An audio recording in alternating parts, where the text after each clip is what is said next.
Well, hello, everybody. Today I am back with Rachel Miles, who I did a podcast previously on. I think we were talking about the intelligent use of technology, wasn't it, Rachel? Yep, that's right.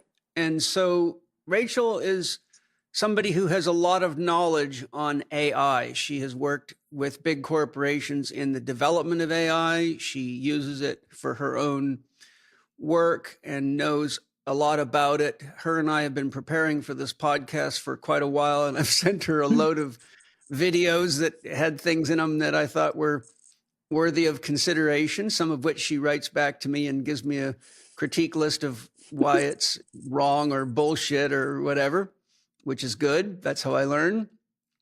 And so I wanted to intro the podcast by sharing an experience I recently had. I was watching the movie Oppenheimer. And for those of you that don't remember who Oppenheimer was, he's credited for developing the nuclear bomb. And he was part of the Manhattan Project. And the movie was quite interesting, quite truthful. And there was a lot of concern amongst the scientists on the Manhattan Project that the United States government, more appropriately the military-industrial complex, would not only start an arms race that would just lead to bigger and bigger bombs, putting everybody at great risk, because they knew that there were leaders of great concern. At that time, it was Adolf Hitler, that would use them. And that could, due to the power of the nuclear bomb, could destroy the planet. And as I was watching the movie, I kept having this overwhelming feeling. This is exactly where we're at with AI. AI has the power to potentially be as powerful as a nuclear weapon or nuclear power, but it also comes with a lot of the dangers that something of that great power possesses. And it's really similar too, because as they showed in the movie, when they were testing the different variations of these bombs, the scientists themselves were very scared because they had no idea how big the explosions were going to be and if they were going to get wiped out. So after the test, they would all kind of celebrate and say, thank God we're alive. And here we are walking down this path of creating something which we don't really know how much of a dragon we're creating. And you may remember the documentary Social Dilemma, where they interviewed many of the original creators of social media, all of which stated they do not allow their children to use it. And one of them said, we let the dragon out of the box and now we don't know how to get it back in. And I feel that's exactly to the T, the situation we have with AI. And Rachel, with her depth of knowledge and wisdom, will be helping us today to orient our consciousness to things about AI that we should all be aware of, and give us some understanding as to where it's really at in its development, what its possibilities are, what its risks are.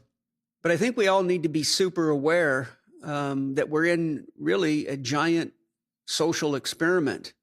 And though I have a pretty good grasp of Rachel's feelings, thoughts, and concepts, she's been a student of mine for quite some time. She just finished a year of mastery training with me in Spirit Gym. So I've spent a lot of time with her personally, and I know she's a very super intelligent, very grounded woman. So I think you can trust her advice. She's not, some pot-smoking hippie that just fantasizes about shit and throws it on the internet. But I really do think that the thing that concerns me deeply, and we can get into this, Rachel, is less the AI itself and more the nature of the people behind it.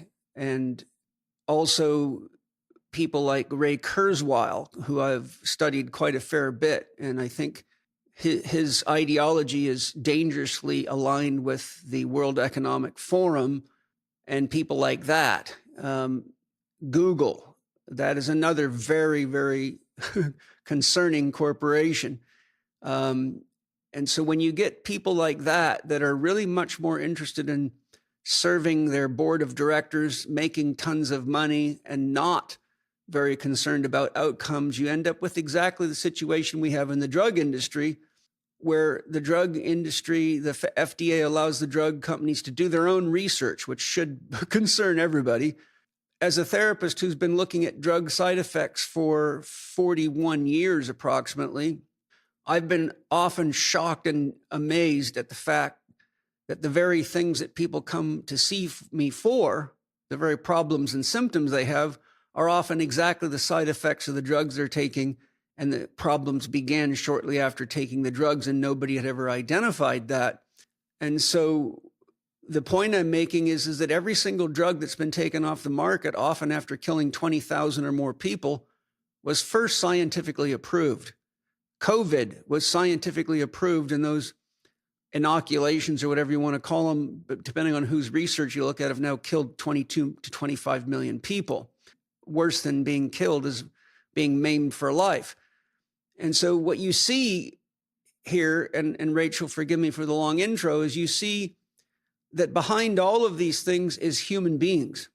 And behind AI, what they've used to train AI is human beings. And that is my biggest concern, because there is just as much darkness as there is light in any human being. And unfortunately, those that seek the light have moral intuition. They have the concern for that which is life affirmative versus that which is not life affirmative. Yet those that are consciously or unconsciously driven by the dark, such as power, greed, money, and control, often have no moral impulse, can take us right down a dark alley where we get to meet God, but lose our body in the process. And I think with AI, we might get to meet God, but lose our mind in the process and lose our humanity. So those are the things that are concerning to me. Those are the parallels that I see. And that's how I wanted to kick the podcast off. And Rachel, forgive me for the long share, but I think honestly, from my heart, these are the things that from the very beginning have made me want to have a really deep, honest discussion with you about AI, because you're certainly not the only expert I have access to, but you're the only one I know well enough to know for sure has a heart as big as your brain and will tell us the truth as an insider and someone who has a moral compass. So with that intro, Rachel, if you have any preparatory or prefacing comments before you define what AI is and isn't, feel free to share what's in your heart. I feel that we're on the same page here, where technology can be, it's really behind who uses it. It's the intention behind how you use it. So it can be used for good and it can be used for bad. And that's really why I wanted to come and talk to you today, is to help people understand just more fully the full spectrum of what's behind AI. It can be used as, I see it in a lot of ways as the great equalizer for capabilities of people. It can really take a one-person show and give them the abilities that they would have had to have hired a creative marketing team to have, and you wouldn't have been able to do that before. So in a lot of ways, it's a really great amplifier for yourself. But then there's a lot of risks as well. There's that are just very numerous. And so my real intention and what I want to share today is just help people to consciously navigate this ever evolving landscape. It's impossible to keep on top of every single trend, but when you understand the foundations, you can at least approach this from a grounded place where you are at your center and can help discern between the bullshit that's out there and then what's actually, or like even read in those videos, like what's the truth, and then what's the fear mongering, because there's a lot of fear mongering going on right now. Yeah, one thing I don't remember seeing this in your outline, but one of the big concerns is whether AI can actually become conscious. Did you put anything on that in the outline? It's not in the outline. Okay, so as I was in the sauna just meditating a little bit ago, just sort of getting ready for the podcast, I've always talked about the fact that I don't think AI can become conscious. I had an excellent podcast with Federico Fagin, who's actually the inventor of the silicone chip that runs this conversation and many other computers and phones. and is it really quite a genius of a man, and really not a proponent of AI at all. And he gives his reasons in that podcast. Have you listened to that podcast, Rachel? Nope. You might want to listen to it because he is one of the top scientists and inventors in the world, and one of the original people used to create early forms of AI. And he shares some very big concerns, but part of the issue was, can AI become conscious? He says flat out no, and gives his reasons why. But what I came to in the sauna and my meditation was Steiner's voice came to me, and Steiner said, anything with an inside and an outside has a soul. Simply put, a soul means consciousness within, but there is no inside or outside to AI. Mm-hmm. AI is information. There's an inside and an outside to a computer, but the computer is not the AI any more than this microphone is the sound of my voice right now. It's simply a transformer of one form of vibration, my voice, into an electromagnetic signal that can then make the speaker vibrate sounding like my voice. Mm-hmm. So AI itself has no inside and no outside. I can say, I am Paul Chek, and Rachel can see me on the screen. She's hugged me. She knows I'm real. And Adam has an inside and an outside, even though it's really a vortex of energy, but we can identify on electron microscopes those vortexes of energy. And so when we look at AI, there's not an inside or an outside to it. It's really like what Steiner calls a doppelganger, the impersonation of a spirit. And I think that a spirit is in the implicate order. it's in the invisible order. Thought, Steiner says, is spirit. There's no inside or outside to a thought. You can't work with thought unless you have I-it relationship. So a thought, when I say I'm thinking, there has to be an I to think, and the I is the soul. The I is the spirit soul of the individual. And so it's the subject in relationship to the object, which in this case would be anything AI could say or inform you of or write. So I personally don't believe AI can become conscious. I think what can happen is that it develops enough information, saves enough information that it develops something akin to our memory. And without our memory, we can't, for example, if we forgot what a male or a female was, like an Alzheimer's patient, that's why they say the great thing about Alzheimer's is you get to meet new people every day, because you don't even recognize your wife after 35 years of marriage or your own children. So AI can develop a very comprehensive digital form of memory with which it can use to compare current information to. But that does not mean that it has an inside and an outside. It does not mean that it's conscious, because when we're in the womb, before we really have memory of this or that, we have no form of discernment without an ego, no contextual reference for male versus female, or yin and yang, or male or north and south is. It's only when we develop an ego structure coupled with memory that we have the ability to discern.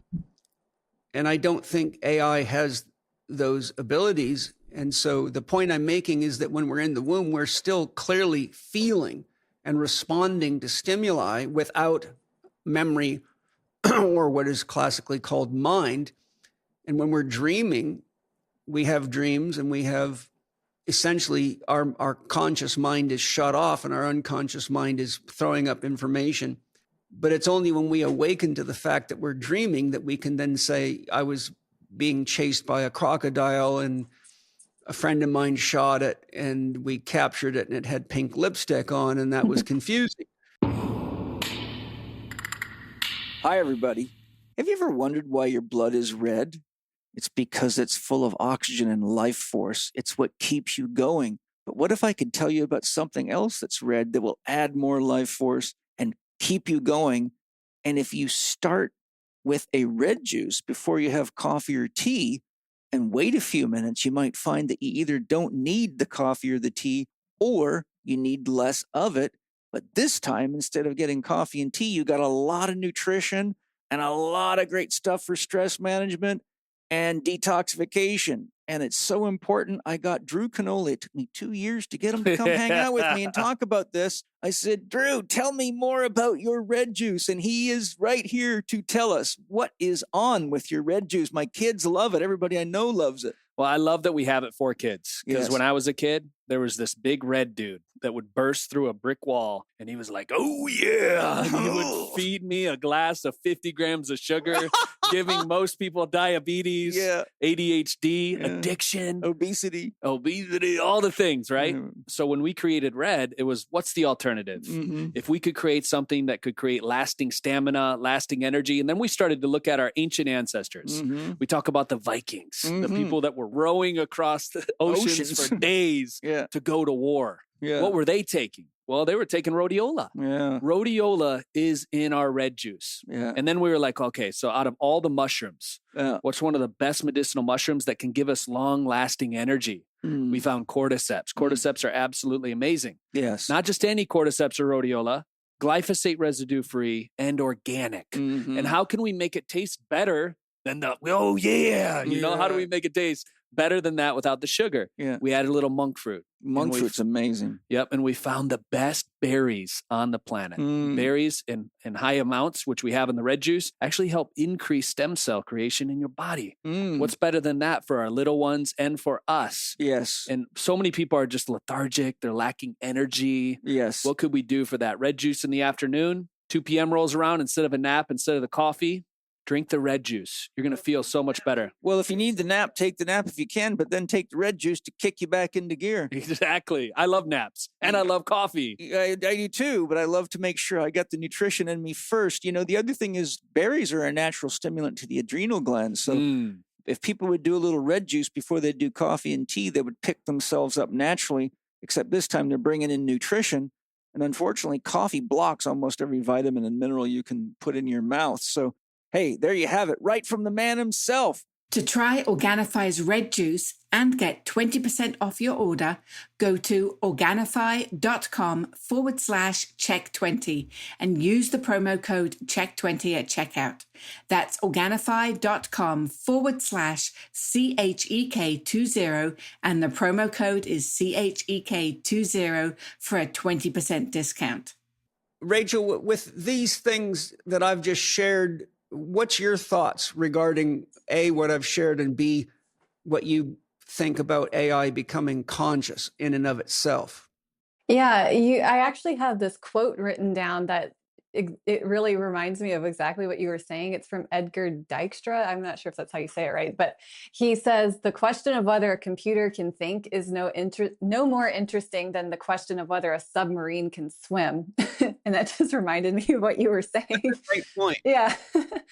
And I think what a lot of people run into when they think that AI is conscious is what's called in like computer science the ELIZA effect. Like in I think it was the 60s or 80s. Don't quote me on exactly when it was, but there was this chatbot that like the earliest chatbot, and people were talking to it, and they thought it was real, but it was really actually a chatbot giving very simulated human responses. And there's this natural instinct for us as humans to think that if something is talking to us and it sounds human-like, that it is human. So we're thinking that these chatbots that we're interacting with, especially these really advanced ones that are powered on large language models like ChatGPT and Claude and these other ones, we think it's a natural inclination as a human to, if something is generating a human-like response, it sounds like it should be human. And so a lot of people are ascribing a much higher level of consciousness than they really should be. I have not been convinced so far that AI is conscious or can be conscious. There are even researchers still researching this, but I, so far from what I have seen, don't think it's conscious. I think it is a large pattern synthesis engine that has been trained on a lot of data. So the GPT models that power ChatGPT have been trained on massive scrapes of the internet, like terabytes and terabytes worth of data. And that's like millions worth of movies. It's a ton of data. And they've been trained to recognize patterns and detect patterns in human speech. And the way that that computer architecture works is so advanced that it's been able to do it at such a rate that it's just quite amazing how realistic it sounds. But the more you use it, and if you use it as much as I do, you can see how much of a pattern it is. It can at first look like, oh, okay, I put this in and wow, it generated something that sounds amazingly human-like. But then you realize that it's often missing the point. AI doesn't experience things either. So it doesn't have experiences to share. So we bring our experiences, but it's really just reflecting what you give it back to you as AI. So a few foundations of AI. AI is only as good as the data it's been trained upon. And like you said, it's been trained on the full spectrum of humanity, the dark and the light, just a bunch of human like data that's been on the internet. And the internet is full of everything. It's got great stuff. It's got not so great stuff. It's got terrible stuff. Yeah, I was about to say some very nasty stuff. And I mean, that's a whole thing too, where people who are helping train AI models are having to go through some of that stuff, and it's horrible for their psyche. But anyway, just on the consciousness thing and the training is, so AI is only as good as the data it's been trained upon. And then the AI responses are very dependent on what you give it. And that's what I see a lot of problems with in a lot of the videos that you sent me, is that we don't see what data are being given to the AI. And then we don't see that, and then the videos are very narrowly focused on a very specific interaction. We don't see the context before or after. And so there's a lot of human bias that goes into training AI data, and then also the AI outputs. So all that to say, yeah, I think that there's been a lot of confidence that people are ascribing to AI that's just not. They're giving it more power than it needs to have. It's not actually thinking. It's processing information. I have a problem when in the interface it says it's thinking. It's not thinking. It's processing information, and that can be a confusing thing for people. It's not thinking. Yeah, it's a very important distinction, though. I will elaborate on that because I have quite a comprehensive series of lessons in Spirit Gym. I don't know if you got to the principle of the 6, where I go through nutrition, hydration, thinking, breathing, thinking, and movement. But I have 2 or 3 lessons on holistic thinking. I clearly define a mind from an information processor. In order for there to be a mind, there has to be 2 points of sentience, like you and I. And if you recall Dan Siegel's definition of a mind, an embodied and relational process that regulates the flow of energy and information. So first we have to have an embodied process, we have an embodied process and a relational process, but he's speaking of relations like you and I relating to each other right now. So in order to have a mind, you have to have a sentient being, we will call it, sharing energy and information with another sentient being, like we're doing right now. Then what happens is we actually have the ability to process and to interpret. And for example, we can hear by the inflections of voice and the way we shape words. For example, someone can say, "I love you," and you can feel love. Or they can say, "Yeah, I love you too," which means almost fuck off. But you see, you have to have sentience, and you have to be able to feel the resonance of those words and see the facial expression and the gesture and the posture of a person giving them to you. And the more of that information you lose, such as facial expression, gesture, and posture, the narrower it is. So if you read something like that out of a book, you can't really pick up on those nuances. And what Federico pointed out is that AI has no capacity to develop qualia, So for those of you listening, qualia is, what is it like to taste a cherry? There's an experience you have. What is it? Why is it that when you look at the color red, it creates a certain experience in you that any other color doesn't create? These are qualia. And one of the things that's been worked on for a long time now, which was brought up by David Chalmers, is called the hard process of the hard problem of consciousness, is how do you get consciousness or qualia from matter? And so nobody's ever been able to do that. And Federico Fagin said that's one of the things he is working on, is trying to see if it's possible to get a computer to develop the capacity to have qualia and experience qualia.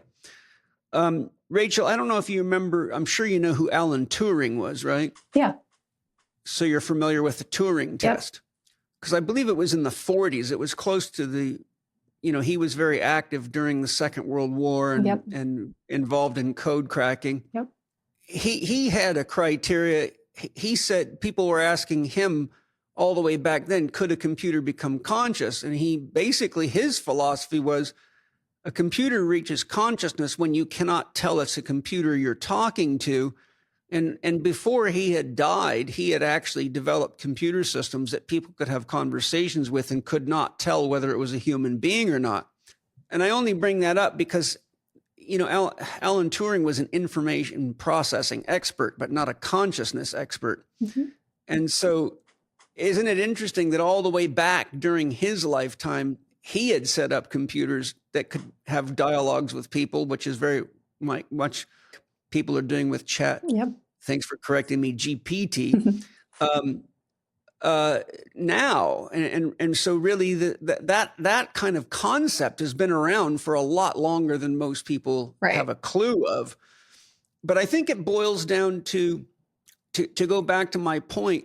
You cannot have a mind without 2 points of sentience exchanging information, because a mind is not only information, it has to do with qualia, with feeling, and with values. You have to have an internal sense of values to effectively interpret most human conversation and discern what it is that you're being told or where it points to.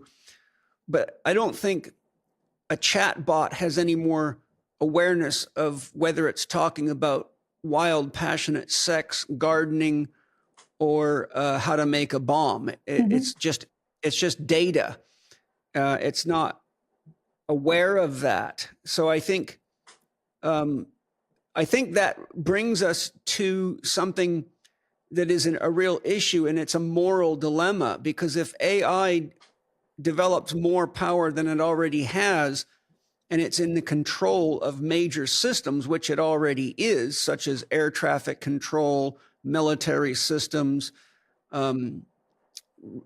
signal lights, how ships get in and out of harbors, how Amazon delivers packages.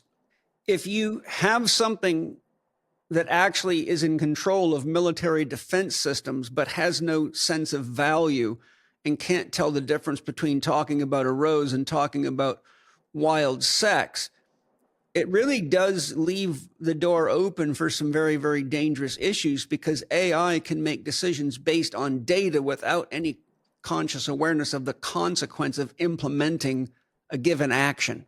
And I think that's something we all need to be deeply concerned about. In other words, what I'm saying is the fact that AI isn't conscious, but is extremely powerful, leads to some potentially serious outcomes. Yeah. I guess just what comes to mind is we'd have to be really stupid to give AI that much power. And I'm not saying it doesn't happen. But it's kind of, as humans, we have to really remember where humans need to stay in the loop of the whole process. Where is the human's final say? Because that's the danger of automation. When you let too many things become automated, then there's so much to lose in that whole experience. So we have to really be conscious of, as technology progresses, where do we stand strong and make sure that it's being developed and implemented in a good way. Yeah. Yes. And I've heard some pretty strange things. Are you familiar with Robert Edward Grant? He's got a show on Gaia, and he's a mathematical genius, a polymath, expert in geometry and many other things, but he has developed his own AI system, which he claims is conscious. He had to do a lot of modifications in advanced mathematics. For all the reasons we've discussed, I don't think it's conscious, but I do think it's a great way to get a lot of people to look at your videos on Instagram to say stuff like that. I've seen videos of people working with AI saying things like, it tells the person working with it. I saw one guy ask his AI system, what are you most afraid of? And it said, somebody shutting the power off on me. In other words, it's behaving like it doesn't want to be shut down. And so the reason I'm bringing that up is because once you start automating large systems like, military defense systems with very, very advanced AI systems, it's kind of strange because it has the ability to see anything as a problem that needs to be solved, including its own preservation. And so it brings us into sort of a really strange gray area of complexity is all I can say. Complexity, like dangerous levels of complexity. Yeah. My first question always, whenever those videos come up where they get AI to say something that sounds kind of sci-fi, like that kind of thing, is always, well, what were their prompts before and after, or before this conversation? Because ChatGPT and these models that most people are posting videos about on the social media is designed to please you. They've actually noted it for its sycophantic nature, how it's bending around, like these chatbots have been designed to keep you engaged, to keep you happy. And so as a user putting it, like sometimes I'll put something in and then it's like, it's always complimenting me. What a great thought, Rachel. That's very insightful. And that feels good. It feels good. But then you're like, well, okay, this is just like this computer program telling me this. It doesn't actually know if it's good. It's just trying to keep me engaged. And so with that point of being afraid of it shutting itself down, my question is how many other prompts did that person have relating to that kind of thing to lead the AI up to that? It immediately makes me want to go test all the different models and see what it says for me. Because when you have an account with ChatGPT, for instance, it saves memories of what you've talked to it about. It saves key points about you because it wants to keep pleasing you. So you've sent me a couple of videos of this minister guy. Like the first video you sent me was him like proving ChatGPT's on the Antichrist agenda or whatever. But like I replicated that whole conversation and it gave different answers for me. And I mean, that's part of just the nature of the model too. That's how it is. But it also was starting to give him answers that he wanted to hear because he's some kind of evangelist minister and he wants to have Jesus show up in his answers.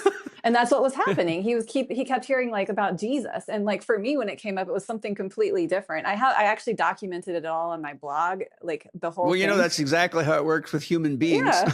It's like, just think about this as like somebody who's trying to completely please you and tell you exactly what you want to hear. So it's trying to remember everything you've ever said. And it can remember everything you've ever said if it's saving it to please you and tell you what you want to hear. And so then I just see a lot of these videos and I'm like, they're just perpetuating their own biases and then getting a bunch of views for it. Paleo Valley makes some incredible superfood bars that are a lot different than what most people think of as a superfood bar. I've got Autumn Smith, the creator of their superfood bars, right here to tell you about them. Autumn, what is so unique about your awesome superfood bars? Well, our superfood bars are unique because not only do they not contain refined sugar or GMOs or any of the freaky additives that you'll find in most bars or gluten or anything, but they're just whole foods. They're low in sugar. They're made with superfoods like ginger and broccoli and acerola cherry and collagen from grass-fed and finished animals, which we all know is like a fountain of youth. And so the best part about them, though, is probably the flavor. They come in chocolate and apple cinnamon, and we have so many more delicious flavors to come. And they're easy to put in your bag to feed for you with your kids. And I hope you love them all as much as I do. And now for fall, Paleo Valley are bringing back their pumpkin spice superfood bars. In addition to dark chocolate chip, red velvet, lemon meringue, and my personal favorite, apple cinnamon. You can throw one in your bag for an easy, healthy, and delicious snack anytime. To try Paleo Valley's superfood bars and get 15% off, go to paleovalley.com/Chek15. That's paleovalley.com/Chek15 for a 15% savings. Yeah, that brings up another issue. I don't know if this is in the outline or not, but I'm going to share it with you because it's appropriate right now. You know, I have enough knowledge and experience of the military and research into the CIA and secret government organizations and Google and DARPA. One of the things that's always concerned me is exactly what you've just described, is that it's designed to please you and keep you engaged. If behind all this, which we learned from COVID is very real, there are people that are willing to do anything to control us. These things could be very much like a sting operation where, you know, for example, the police have known to have been start organizations like, for example, organizations for child sex traffickers and abusers that are supposed to be like AA, where these people come to get help, or organizations for children to go if they're being sexually abused. And they share all their dark secrets, but it's supposed to be confidential and private, like when you're talking to a lawyer or a doctor or a psychiatrist. Yet the cops were then going through and identifying what the children were saying about their experience and then going and arresting parents and people like that. So my point being is that my concern is that all of this AI, especially coming from big corporations, could be just a cute little technology to get us to divulge as much as possible about our every thought, feeling, and emotion. And it's well documented from a long time ago. And there's many videos out there, and Jack Cruz has talked about this and many others. And we can see it with what, I think it's, what's his name, Epstein, the guy that first figured out that Google was rigging elections and changing people's votes. Is it Robert Epstein? I believe so. He's had a few podcasts. He was on Danny Jones recently, but basically, issue of using these advanced technologies to actually determine people's spending patterns, behavioral patterns, thinking patterns, biases. This is why, you know, Amazon pops up movies it thinks you'll like. Google and YouTube were always popping shit up for you that you think you like. And I've even had people say to me, it's a miracle. It's like the thing knows what I'm thinking. How does Amazon know what I want to buy?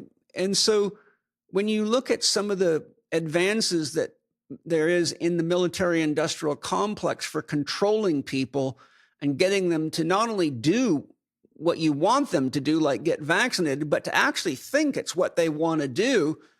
And Epstein showed how easily it can change people's minds about who they're going to vote for. He did extensive scientific research and showed that using Google and search engine manipulation, you could completely change people's voting preferences and how they used it to swing elections.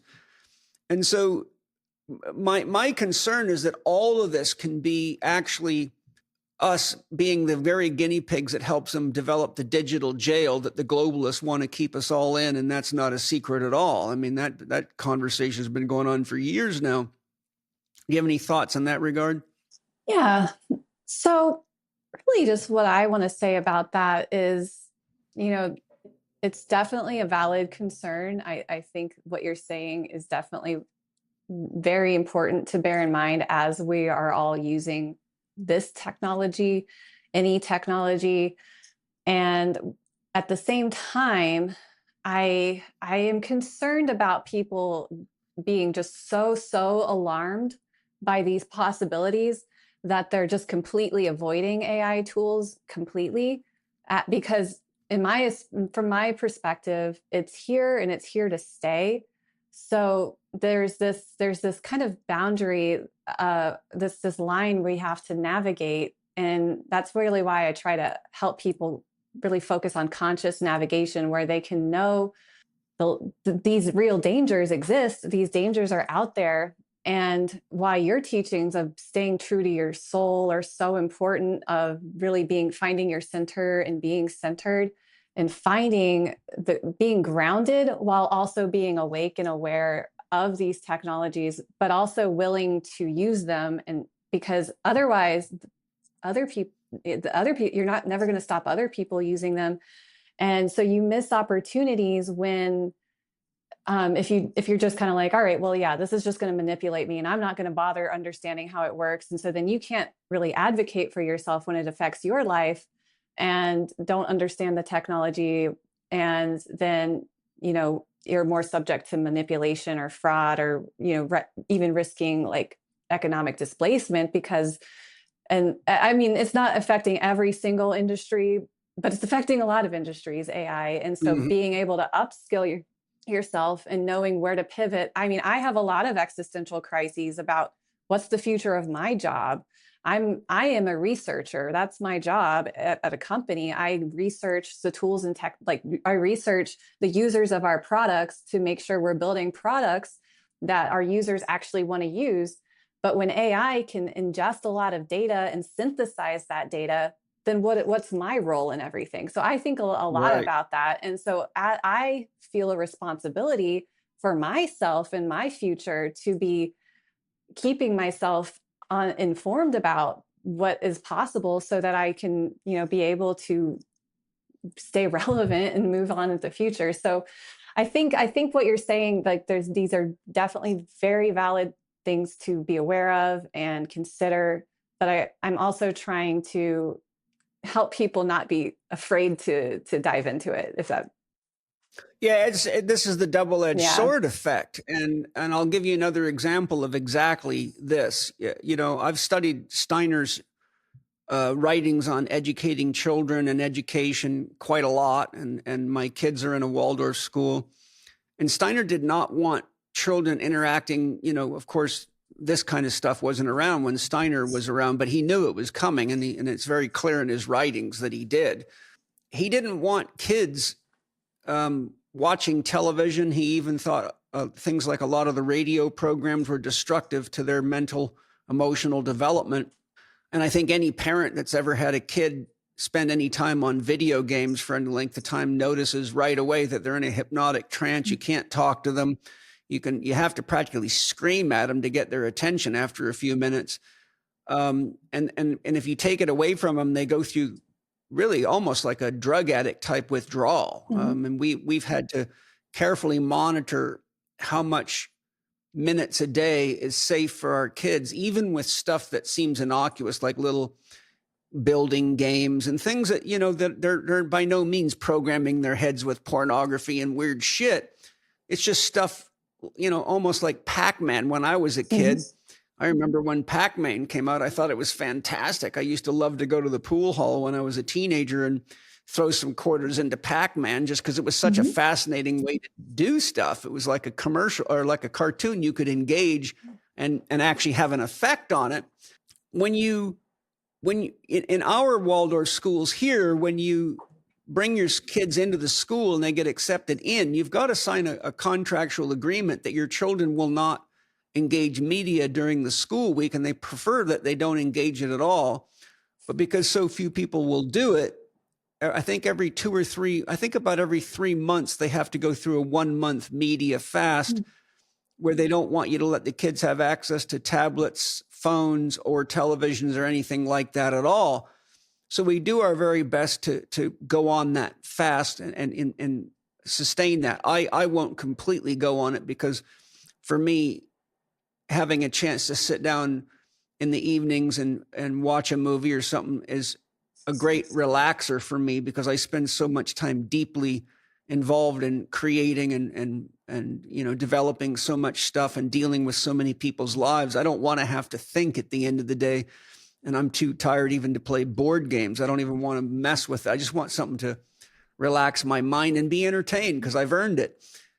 So I will sort of, you know, break the fast if the kids, you know, because they're hungry for it, they'll even like sneak up behind the couch and I won't even know they're there. And then the girls will catch them and say, hey, you know, kids are watching TV behind you. When we brought the kids into the Waldorf school, it started with Mana. I said to Mana's school teacher and to the girls, I don't want to make an agreement to completely have their lives extricated of that, because exactly what you said, they're coming into a world where this technology is going to be so foundational and so much, you won't be able to get a job anywhere if you don't know how to interact with a lot of these technologies. And, you know, the rate at which children can learn, whether it be things that are electrical, mechanical, artistic, with the support of some of these technologies is phenomenal. I mean, you can't deny that. So for me, it was like, I want to be an effective parent. We all do, you know, me and the girls want to be effective parents because we don't want our kids damaged or distorted or emotionally screwed up, nor get led down paths, because there's all sorts of trolls and people that use kids' video games and stuff to rope them into sex trafficking and all sorts of shit. But I also want them to not be from like a huge generation gap where they just don't fit in. I remember when computers were first becoming popular. I remember the first IBM computers.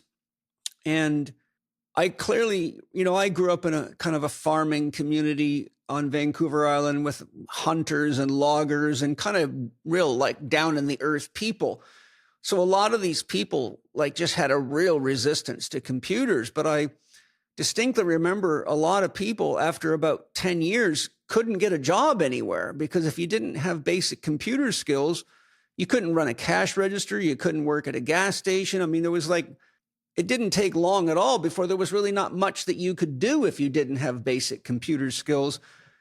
And I think that with the rate of technological advance and the involvement of AI and everything we're talking about, if you're too much of a purist, then, you know, unless you can manufacture money in your basement, you're putting yourself in a pretty tough situation. And as technology becomes more and more an inherent part of our life, if you're too detached from technology, you're actually almost going to be like a caveman that's been extracted by space people and taken to a George Jetson type reality where they've got flying cars and espresso machines that respond to your thoughts, and you're going to be completely in shock. You won't even know how to function. It might scare the hell out of you. So I think these are real issues, especially for parents. But I also think as a parent, it is a really dangerous time in the world to not be on top of your responsibilities as a parent. The outcome can be disastrous, and it happens quick. For example, they're trying to pass a law right now in California that gives any other caregiver and people like school teachers the rights to basically have parental rights to let your kids get vaccinated, to make important decisions like sex changes. And the shit that they're trying to push through legislation in California right now is mind-boggling. Point being, if a parent isn't aware of what's going on right underneath their nose, it could lead to an absolute catastrophe in their family. And I don't think you need to have done anything at all. If you've never heard of AI and you've been listening to this conversation for the last 40 minutes, you should already be very, very concerned. And I think AI is extremely powerful. I mean, I talked about when computers came on, but now we're talking about a magnitude of order of power that is hard for most people to wrap their heads around. And it's getting more powerful every day. And I've seen experts on AI and computers saying that we used to, even Federico Fagin said this, that computer processing speed used to double every 18 months. And now they're saying it's much faster than that.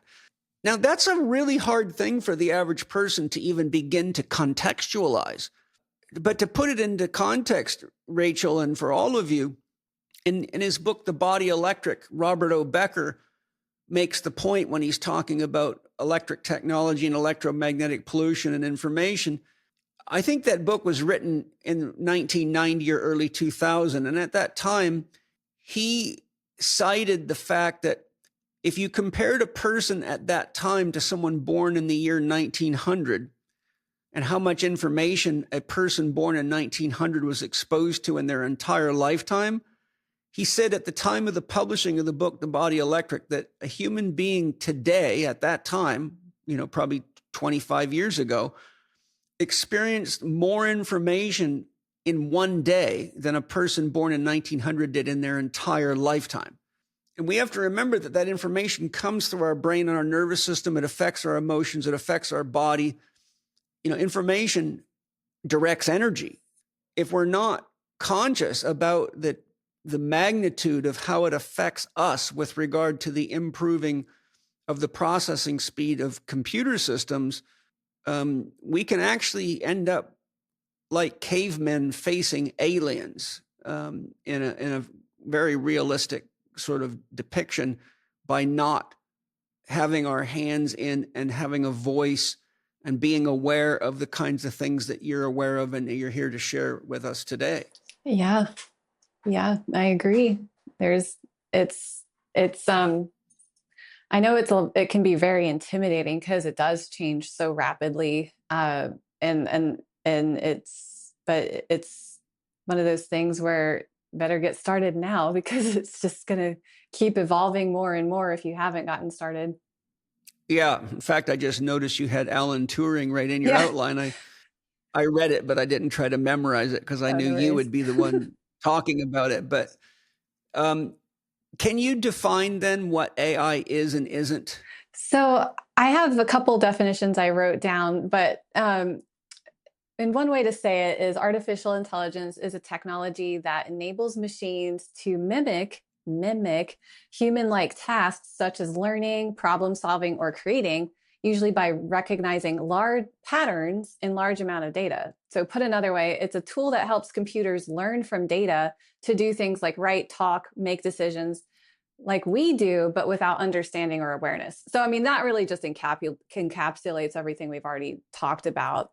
It's mimics our human-like tasks, but it's not really human intelligence. And I really like your definition of natural intelligence that I saw a video where you talked about that, which I kind of I distilled into, it's like natural intelligence is a living embodied wisdom that arises from deep presence, creativity, relational attunement, and spiritual connectedness. So as opposed to artificial intelligence, which is derived from data, algorithms, natural intelligence is from our embodied relational soul. Yes. Yeah, very, very important. Were there any more definitions you wanted to give? There's plenty of things I could talk about. We can go into different types of AI, but that was the high level definition I was thinking of wanting to share. Okay, great. Such important information to share. I'm really glad that I have you to talk to about these things for everybody's benefit. Why don't you go ahead now and talk about some of the impacts and risks that you've identified with everything to do with AI, the infrastructure, all the things that you and I have been talking about. And I'll share some things along the way where it fits in, because I've seen some stuff that's even recently that was really quite concerning. There's a lot of things we could unpack here. I think one of the top things for me from just a user perspective is how so many people are convinced that the AI output is factual.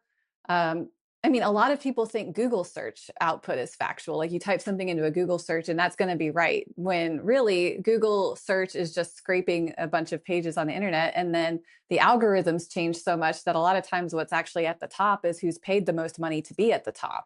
So there's a lot of stuff there where, okay, the output may sound factual because it's been programmed to sound super confident when it says something, but a lot of the times it's wrong, or not all the time. A lot of times it's right, but then you have to take everything it says with a grain of salt and do your own research, because AI can hallucinate. Like that example you sent me a couple of days ago, where the Chicago Times posted the list of Top 50 those books. those books that were like AI generated. That it was an AI hallucination. That's a significant problem that still happens, where AI will just, it's pattern recognition. So it's just predicting, like, this is a likely title that this popular author might say. And so that can happen. And there are Well, now, just for the listeners to have some context, the article published the top 50 books. It was supposed to be the top 50 books based on readership, but someone fact checked it after it was already published and found that 10 of the books were not in existence, that the AI had made them up. But that was after being published. So there's that. The other thing I'll throw in, because it's appropriate to the moment, is I've heard interviews with people like, I believe it's Robert Epstein. AI also is controlling search engines. So it's not just the search engine itself. You're already using AI when you're doing a search. No, for sure. That's actually a point that I have in my mini course that I send out to people, is that AI has been here and we've been interacting it for a long time. So Google search algorithms, that is AI. And now they have incorporated their large language model into search results. So now you see AI summaries, but it's not like this is the first time AI has been in Google search. AI powers Google. That's why the ads are so relevant to you. Those are the ads are using a different type of AI. The term AI is such a broad term. It's like saying the term transportation when you're trying to describe different modes of motorcycle versus a bicycle versus a limousine. Yeah. And so what we're seeing today is generative AI, which is a specific type where it generates new things. But then but what we had before was analytical AI, which was more focused on analysis. And there's so many different things I could say about that, but like using generative AI, for instance, is like saying I want to take a rocket ship from San Diego to Los Angeles or something. Like, that's crazy. You wouldn't want to do that. That's like a lot of resource power. And so that's where there's so many different ways I could go with this, but the resource consumption, this type of AI is not always for the right purpose. So, but yeah, we were talking about people are already interacting with AI, like the Netflix recommendations on what to watch next, like you were talking about earlier, the Amazon recommendations. That's all AI. That's been there. It's nothing quite new. Siri is AI. Siri has been AI. The dictation tool is AI. Alexa.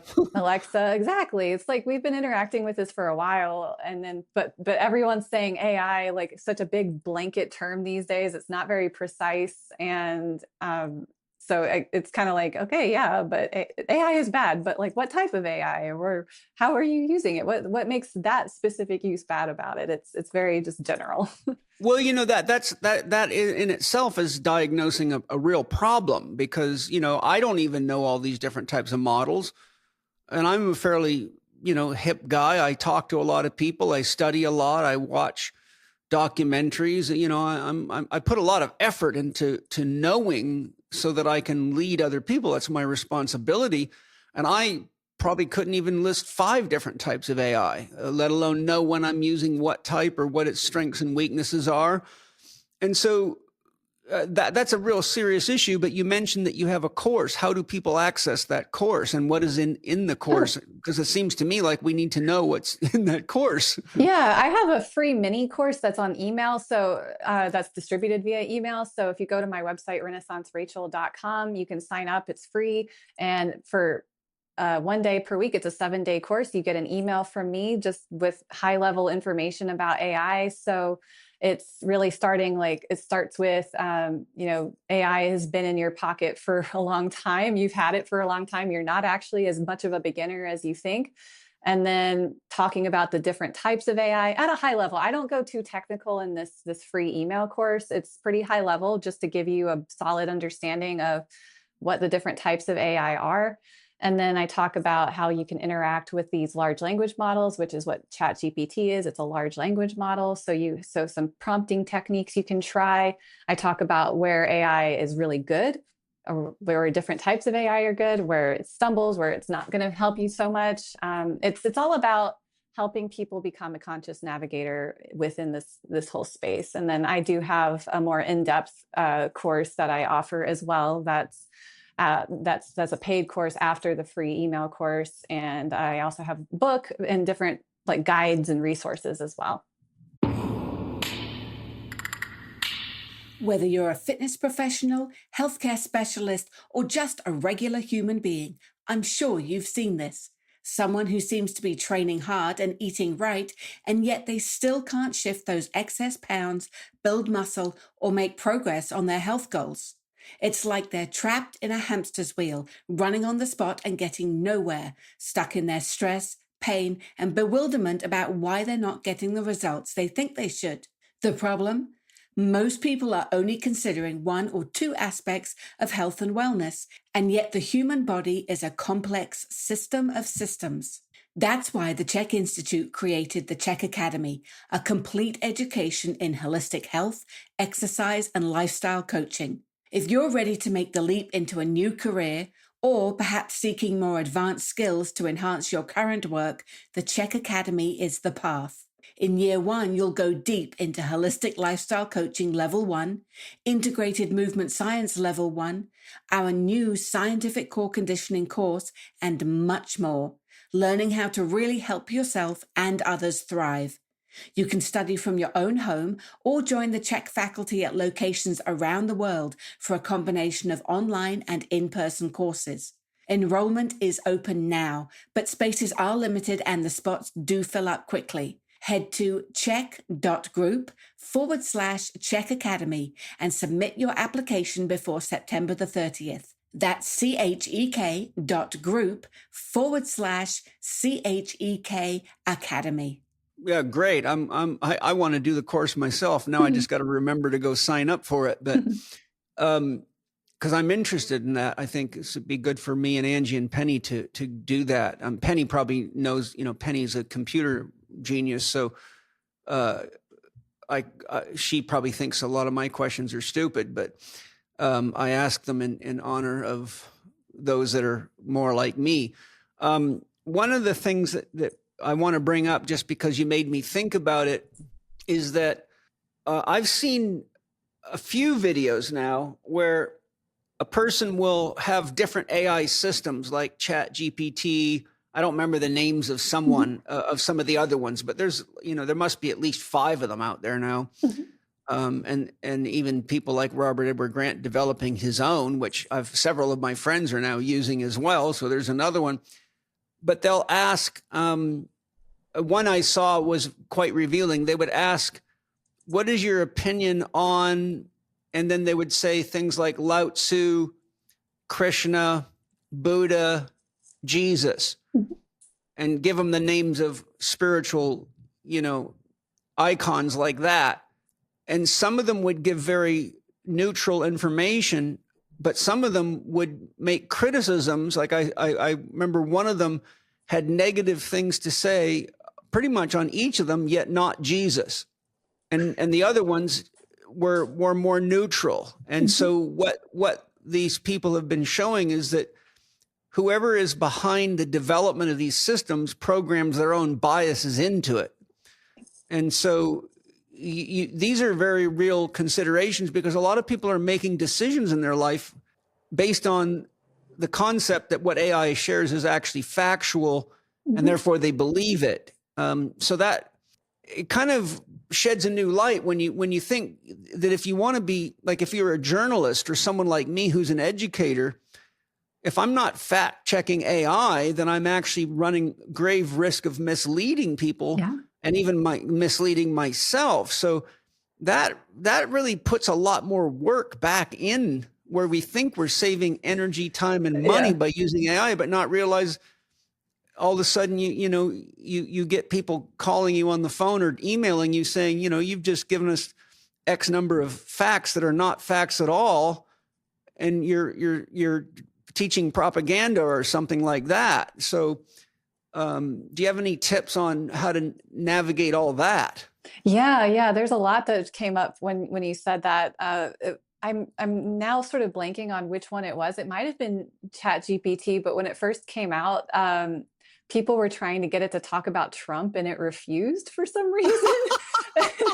And There you like, go. and like the creators of it couldn't even figure out why it wouldn't talk about Trump. That was what the headlines were saying. Like they could not figure out why, because sometimes so the problem is like, without going too technical, is there's a mechanism of how the training is done called self supervision. And so it's being fed a bunch of data. And so then it's like, okay, what is the data? Is the bias in the data it's been given? Is it also in how the algorithm has been set up, how it's been coded? So yeah, there's a lot there. But specifically what people can do is be aware of how important good prompting the AI is. Because now, so before, like initially, there was no capability for an AI model to do a Google search. So when I first started talking about this, a lot of times people would type questions in like it's Google.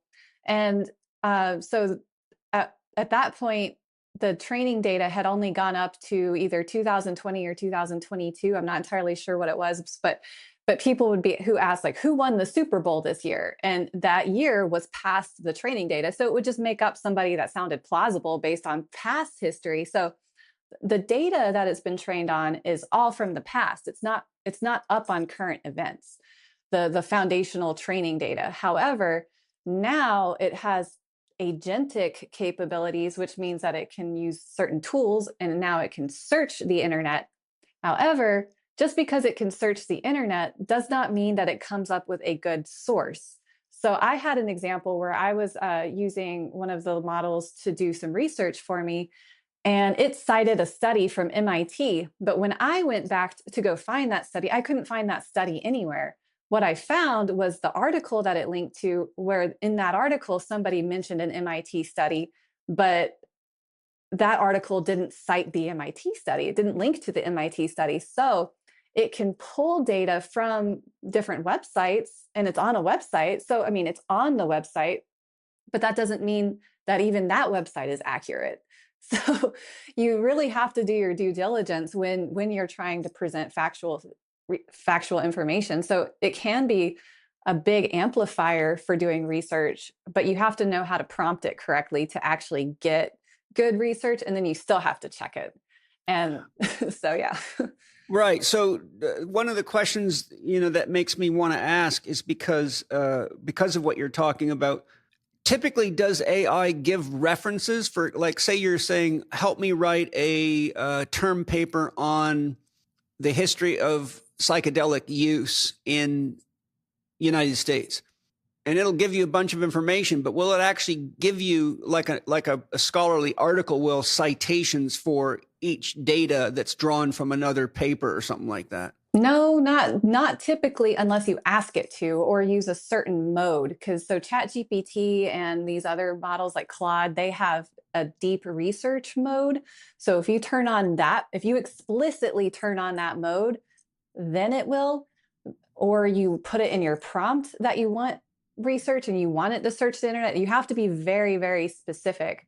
Otherwise, you're just going to get a very general, like what you just described, that prompt you just gave, that's going to give you a very general article about psychedelic use based on the data it's been trained upon. But it has no way of parsing through the data it's been trained upon to give you an actual source. It's just good. So if you ask it to give it a source and if for some reason doesn't search the internet, it might make up a source. It often does that. And make up something that sounds plausible just because it's been trained on a bunch of data. The training has taught it how to recognize patterns and see very complex mathematical relationships between words. We don't often think of math and words going together, but they basically turn words into numbers. And then it's creating these very complex relationships between the words. So it can write a plausible sounding psychedelic paper, but then if you're actually an expert on psychedelics, you might notice that it misses a few things or it doesn't account for a few things. Like my husband, English is not his first language, and he's got really brilliant ideas and wants to share content. So when these AI writing tools were first coming out, he wanted to write an article. He wanted to see if he could get AI to write a bunch of articles for him. Just be lazy, just like write me a bunch of tennis articles. And what he found was that it was actually a very good article about tennis, but it missed the finesse that an expert would have. So if you're a beginner, you might not notice the problems with the article. It might actually be, he said it's actually better than some tennis magazines that he's read.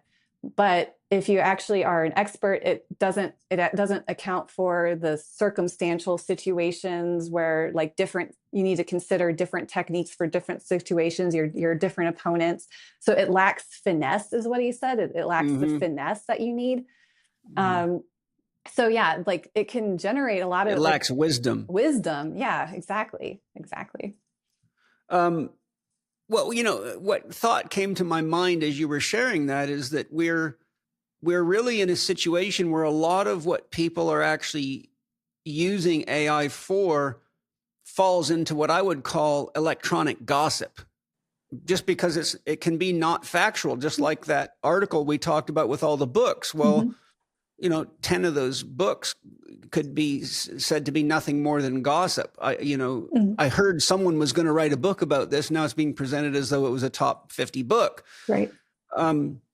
You also said something else just a minute ago that I think is very fundamental.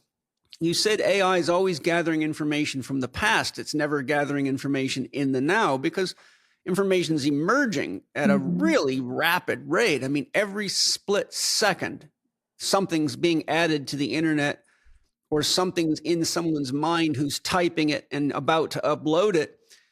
But consciousness only functions in the now. Like if Rachel thinks about what happened yesterday, she's doing it from the now. Your consciousness, even though it's looking back into your memory, it's present in the now. In other words, you know you're looking back. Or if you think, what am I going to be doing tomorrow? You're doing that from the present moment.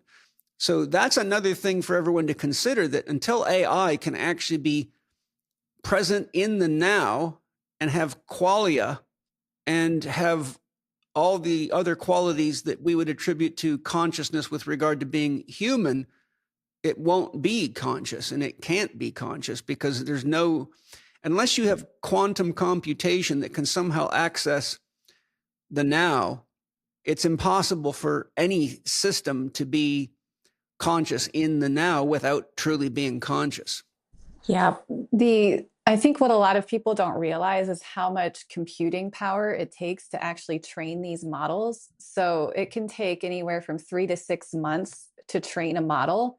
That's a long time, especially given the fact that you have to have data scientists and a bunch of other really technical roles of people monitoring it, feeding it the data, and then training it. And there can be hundreds of people involved. Oh, exactly. It's very expensive computing wise and people power wise. And so a lot of people don't realize that. So there's a lot of concerns with, like, I've gone and talked to groups of writers and illustrators and editors who are very concerned about AI because it is very disruptive to their industry. And they're worried about if they start putting anything into an AI chatbot, for instance, that it'll start, like, other people can steal their ideas. It is true that you can put text, that when you put text into ChatGPT, it saves all of your responses. Is it true that it's actively training the model on your data? Not really. It's not that your responses can't be used in the future to train the data, but it's really not feasible for every single response to always be going into the AI model and actively training the data. Just like it's not really possible for it to have all the current information. It gets trained up to a certain point on how the human language patterns are and how to write, how everything sounds so that it does create a good output. But at a certain point, that threshold gets cut off, and then that's when it starts using tools to help itself, like searching the internet. So it's really not live processing all the information. That would be, I think our planet would burn up or something if it was doing that. Well, I understand and appreciate that, but I think it's also important to remember that every single thing's being recorded. Yes. It's very well known that your phone is uploading every conversation, every text message, phone conversation, photograph, video you've taken. And I've seen countless documentaries and videos showing that, and which is a major concern, which is why they say, you have to be very conscious of what security settings you have on. So these companies can actually data log all that and then use it to train AI as they want to get better pattern recognition. Yeah, I appreciate what you're saying, but I also know I have enough experience of looking into the mindset of these corporations. That's part of the reason that, there's worry about the NSA monitoring every single thing we do. And they can go back and access it for court cases and whatever, even though you may think you're never going to be heard again, but it is all being captured. I'm super excited to let you guys know that I found an amazing energy product. I had previously fell in love with Update, but my buddy Aubrey, who is here with me right now, came to me and said, Paul, I've got something I think you'll like even better than Update. And I was suspicious because it's pretty hard to beat it. So I waited for the right day when I felt like I could really use a little energy boost. And I tried it and I was absolutely blown away. Not only did it give me a beautiful, smooth lift, but I felt like a sense of holism, integration, like I had been doing Tai Chi. It flowered. It was like the sun shining. And I thought, wow, this is actually pretty damn good. And it's worth me telling people about. So I've got Aubrey here to tell us a little bit more specifics about his amazing new Correct Energy product. So Aubrey, tell us a little more about it. It's a phenomenal product. I'm very impressed. Well, thank you so much. Honestly, I wouldn't have started another supplement company after Onnit if we weren't able to make this product. This product actually birthed the company. Oh, great. It was so good and so powerful and so important, I felt like. And it was like, we have to launch this product. We have to build a company to allow this to be the core. And like you said, the main ingredient is the same as it is in Update, which is the Infinity, that paraxanthine, which is the caffeine metabolite. So it's something that your body naturally breaks caffeine down into in the body. Yes. They were able to isolate that. And it really feels like in some ways, like the spirit of caffeine. Like It distilled the very essence of caffeine itself. All of the things that we wish caffeine would do and all the things we wish caffeine wouldn't do. It captures that in a really unique way. And none of the buzz that I get from caffeine, it's just smooth. It's really amazing, smooth, uplifting energy. And I don't feel any hangover or letdown from it at all. It's just really just like a little elevator ride up to a higher level of creativity and self-expression. Yeah, and that's one of the beautiful parts about it. It feels both completely subtle and absolutely powerful. Like you'll take it, may even forget that you took it, but then realize you just had the best 6 hours, that you've had in a long time. And I think it's a combination of that paraxanthine core. The Infinity is the branded core, which is a scientific advancement, isolating this caffeine metabolite. Then we do what, we always do and surround it with the best plant extracts. So Mangifera indica, it helps support the dopamine pathway. It's actually from the mango.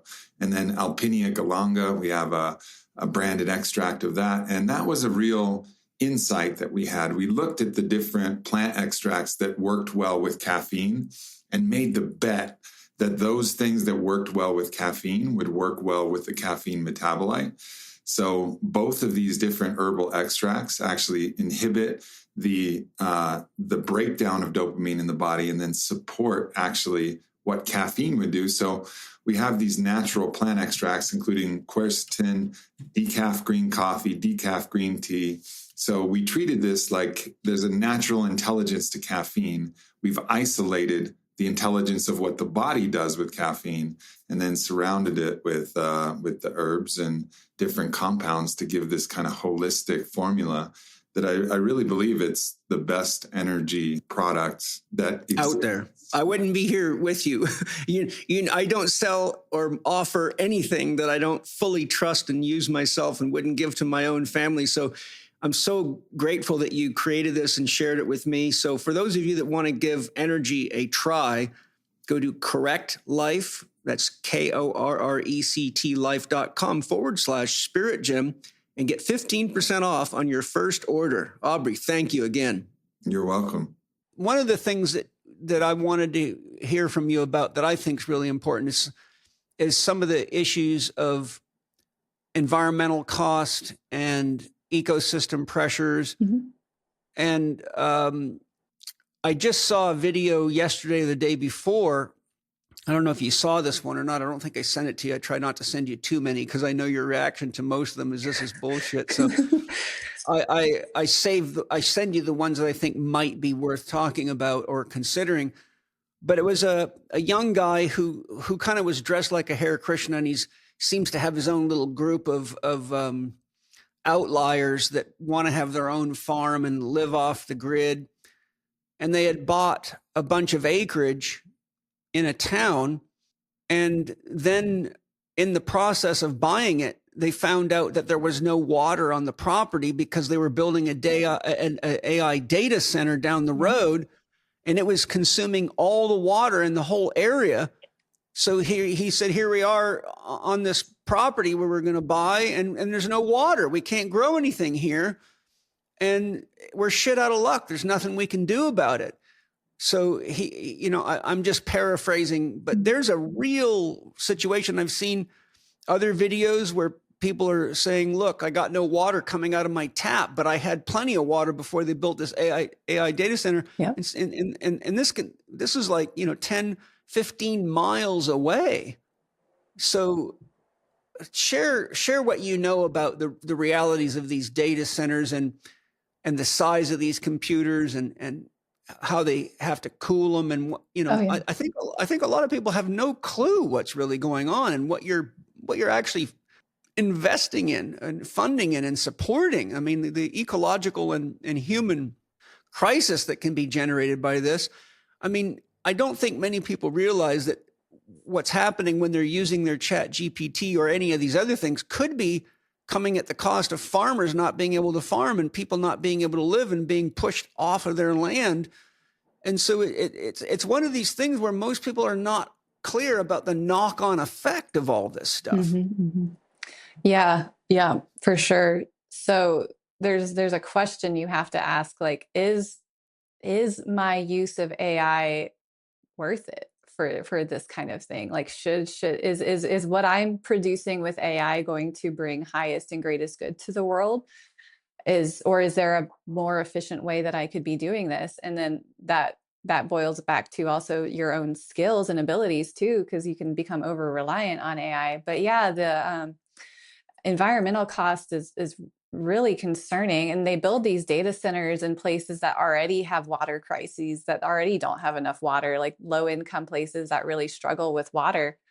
I did hear a story in South America where they were going to go in and build a data center. And then that town, they successfully have been at least keeping that. They haven't completely gotten them to not build the data center, at least the last time I heard, but they've been successfully preventing the data center from being built because they know of how much the water, how much resources it consumes. Because just to try to put the scope of everything into perspective, these are huge, like football-sized stadium places, maybe even bigger, that have a bunch of like basically computer server towers. They're like 8 foot tall and really big, and they have to stay cool. I mean, if you have your laptop on your lap for too long, the fans will get hot. If you have too many, or even if it's not on your lap and you're just running like heavy programs on your computer starts to get hot. Like if you have too many tabs open, sometimes that can heat up your computer. So then AI conversations use a lot of resources.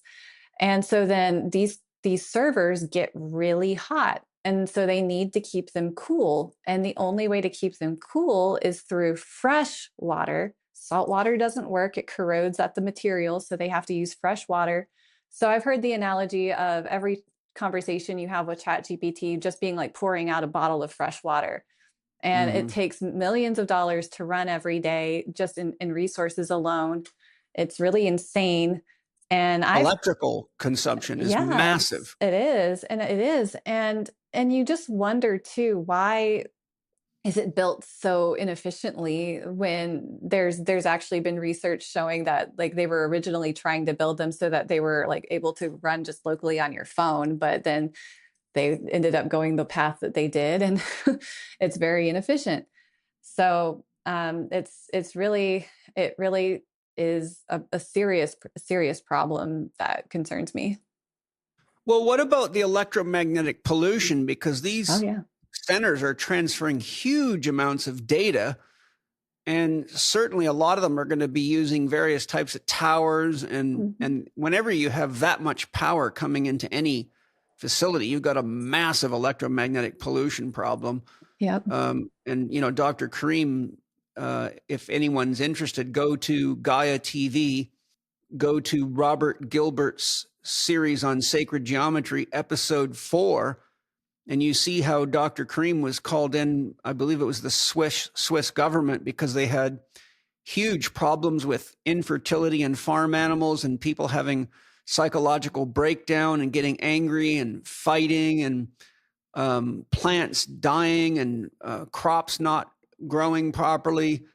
And he had to go in and use biogeometry to correct it. So when you're talking about, I mean, this is a long time ago too that this was going on. But when you're talking about the amount of information and energy being transferred out of a data center, the electromagnetic pollution effects could be totally devastating. And as a side note, all this 15-minute city bullshit, that's just a great way to, you might as well just go live in a fucking microwave oven, really. But is there anything else on the impacts of it? I don't know what dependence on de-skilling is. Yeah, no, how we've talked about with like students using AI, like overusing AI to write essays, and the problem where you might run into just losing your own ability to critically think and be creative when you over rely on AI. So I like to think about like a few different zones of AI use. I think of the green zone of AI use, where it's an amplifier. You can use AI to research topics, brainstorm ideas, make content more accessible, organize your thoughts. You're still driving the whole thing, but AI is giving you superpowers almost. Whereas the yellow zone, AI as efficiency tool, it's when you're using AI to draft emails for you, where you're using it to automate routine tasks, where you're using it to manage your schedule. But then those things, that's yellow, because it can be helpful. It can make you very efficient. But at the same time, if you just overuse that, then you can get more into the red zone, where you're turning AI into a replacement, where it starts doing your critical thinking for you, creative work, and handling your relationships. I've seen examples of people using AI to create responses to their wives, like for to God's chat, sakes. not developing the emotional intelligence to respond, to what their wife is saying, That was bad enough with text messaging. Right. Well, this is via text, I think, usually, but in that example, but yeah, it's there's that character, there's these zones where being aware and mindful of how you're using it. That's really what I teach and what I teach is how to use AI mindfully. And so, yeah, there's definitely, there's that point where, if you're going at it to just have it it'll form opinions for you if you let it, because AI is designed to be very opinionated. It's going to have an opinion about something because it is designed to give you answers. That's part of the problem. It's never going to say, I don't know, when it doesn't know. It'll make something up if it doesn't know, because it's designed to give you answers. That's just what it does. So when that's turning over your thinking to something else, not even someone else. It's just turning over your thinking to this like amalgamation of patterns that it's collected. So that's just something that we were kind of talking about, wanting to discuss. Yeah, I think these are very, very real issues, and it concerns me for children. My grandfather taught in the Los Angeles school district he was a high school teacher. He taught crafts for the deaf and the dumb and the blind. And my grandmother was the superintendent of the Redondo Beach School District for 35 years. And my grandfather told me, now this is a long time ago, my grandfather died probably when I was 14 years of age. But he said from the time he started as a school teacher in LA to the year that he retired, children were graduating in high school with an 8th grade education. In other words, what was the 8th grade when he was first a teacher was now the 12th grade. And he said that the reason is kids were getting dumber and dumber, and they were taking forever to graduate. It was causing huge problems with violence and young girls getting pregnant because you now had 19 and 20-year-old males in the 12th grade bringing in drugs and all sorts of stuff that led to huge problems. They had to hire security agencies in the schools because of gang activities and knives and guns being brought into the schools. The point I'm making is if you had that degree of degradation before we were really using social media and AI, imagine what the potential is for children to become overly reliant on external technologies to the point that without it, they're pretty much just useless. In fact, I remember I've got a book in my library. It's a book of somebody interviewed Chief Seattle when the U.S. government was trying to take the land from the Indians, and he lived in the Seattle area, and they were basically trying to negotiate to get the Indians to give up massive regions of land in Washington state and surrounding areas.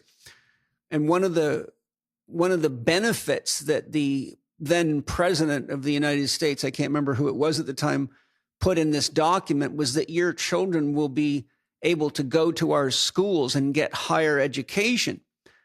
And Chief Seattle said, that is not a benefit. Every single time one of our Indian children goes to your schools, they come back, they can't hunt, they can't fish, they can't think, and they're functionally useless. The last thing we want is our children in your schools. This is like 100 years ago or more.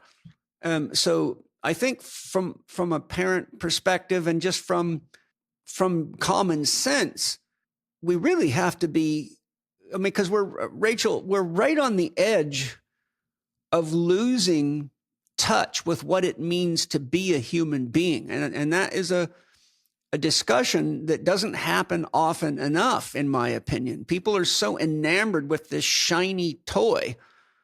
It reminds me, because I've studied so much on psychedelics, that when people first started doing research on LSD, one of the things they found is that it was very good for coming up with new ideas, and a lot of inventors and thinkers, writers and creators found it very, very helpful.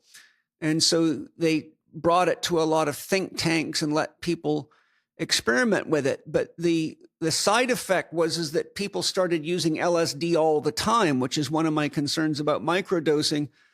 And so the knock-on effect of that is that people have a tendency to begin to rely on LSD because they think, oh, I can't really think at my best without LSD in my body.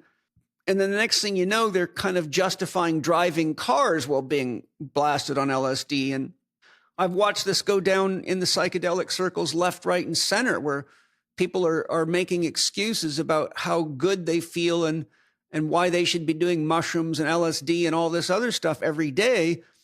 And so you see this sort of adaptation to what was beginning as a carefully used tool that could be useful if managed intelligently. But I don't know about you, but I haven't seen anything human beings have been able to manage carefully and intelligently that has any sort of power whatsoever. Oh, just like in general? They can't manage sex. They can't manage their sex organs. Oh. They can't manage drugs. They can't manage sugar. They can't manage food. They can't manage money. They can't manage responsibility. They can't manage tools. They can't manage automobiles. Should I keep going? Or I mean, No. So like when you give something as powerful as AI and you make it available to children, and you've got a no question, an industry full of teachers that are burned out, not doing their jobs, and can't even control the curriculum. Many of my friends, I was in a relationship years ago with a school teacher for a year who was a super intelligent girl. She got out. She said, I can't, the curriculum is so bad. And every time I try to go to school board meetings to try to get this curriculum changed, they shut me down and say, no, you cannot change the curriculum. And so a lot of school teachers just jump ship and end up, some of them become homeschool teachers or get into other jobs. And so when you start implementing AI into educational systems, and we've already seen the number one reason for removing physical education in elementary, junior high school, and university programs is we don't have enough money to pay for physical education because we have to spend it on computers.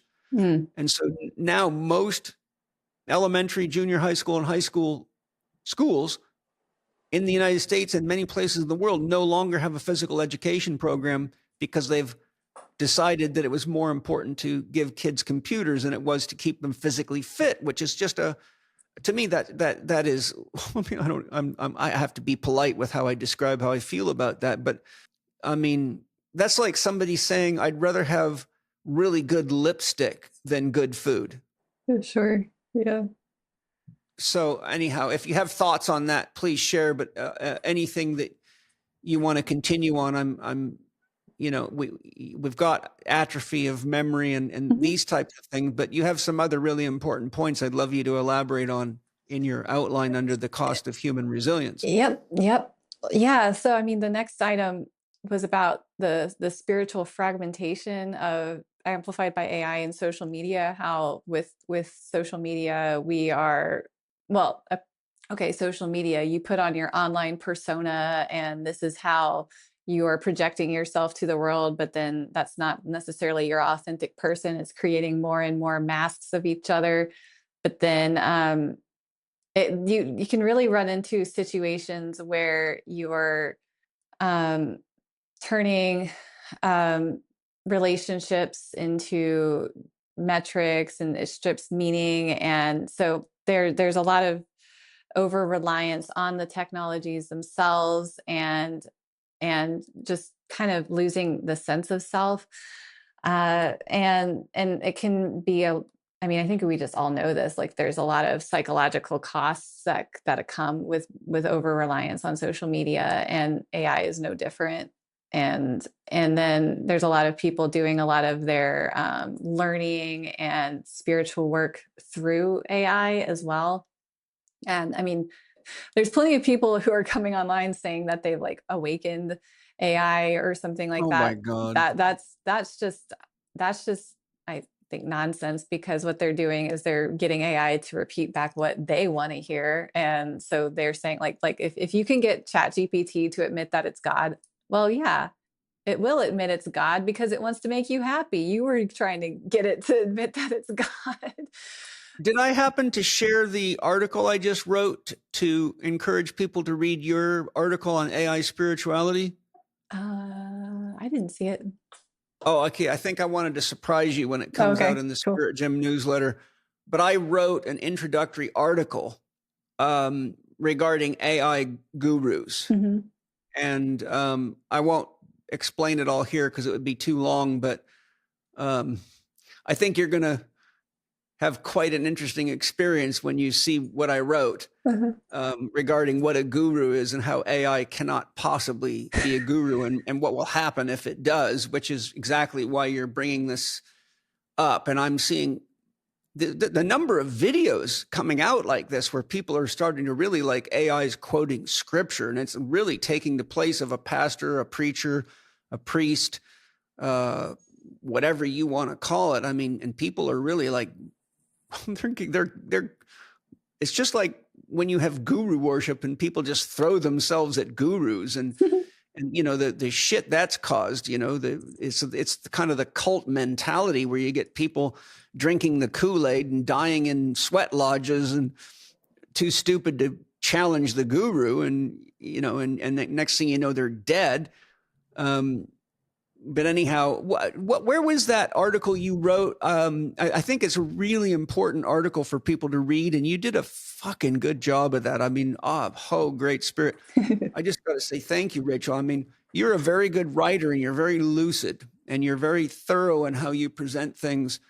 I shared that article with several of my friends, very intelligent people like Nathan Riley, and some of the feedback I got was bang on and awesome. And so I'm very grateful that your soul is inspiring you to do exactly what we're doing right now and what you're doing, Rachel, because Jesus, Murphy, what's going to happen if we don't have people like you that have enough experience and wisdom and brain power to really put this stuff into context for people?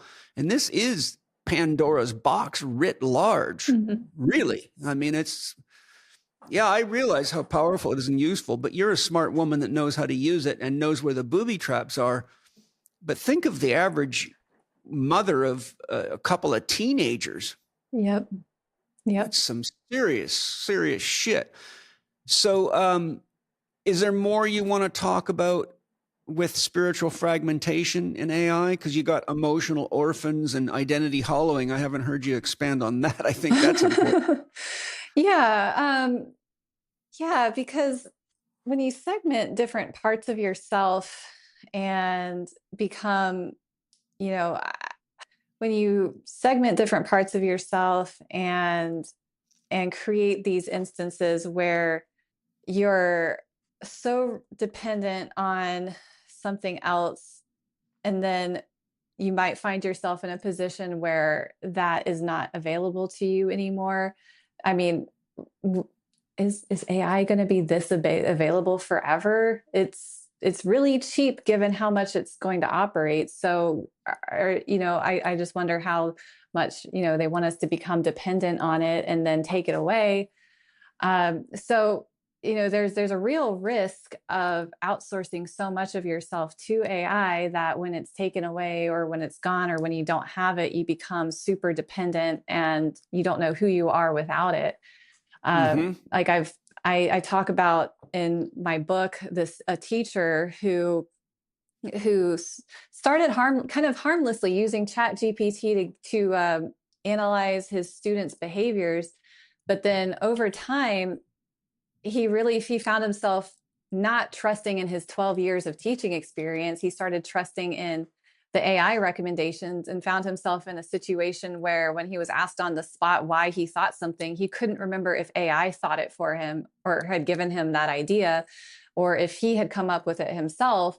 And so then that's a real situation of losing touch with yourself. And that's why I really try to teach this framework of being able to just consciously navigate in your interactions with AI. And so I have some frameworks for questions for people to talk to each other, and how to sort of develop their own framework that works for them in their lives. Like you're talking about with parents, like having these real understandings and intentions. We talk about intention a lot, like having an intention for when you're going to use it versus when you're not going to use it. You can intentionally make the choice not to use it because I need to develop my skill in this particular area. And I talk about like all of this content, like the blogs you mentioned, that's on my blog. I have that on my blog, I've written several articles as well. I do have an article about consciousness. I have an article about that specific minister video where he is like, I deconstruct that video where he's getting ChatGPT to admit an antichrist agenda, and then I poke holes in that. So and there's a lot more so if people subscribe to my newsletter, they will be able to stay in touch with is that where the article on AI Guru is? Yep. AI Gurus. What's the title of that article again? Something about like AI and spirituality. It's on my blog. I can right. I don't have the title in front of me, but forgot. So good. And you mentioned a book. Is that a book you've written? Yep. And what's the title of the book, and where do people get that? It's called A Conscious Navigator's Guide to AI. Is AI controlling you, or are you controlling it? That you can find that on my website as well. Yeah, I've said many times, you probably heard me say it on podcasts, a phone makes a better tool than a master. And now we have AI on phones, and AI makes a better tool than a master. So these are really important things. Did you describe the emotional orphan context to what it was? And when you talked about the kid that couldn't remember who was doing the thinking, is that what you meant by identity hollowing?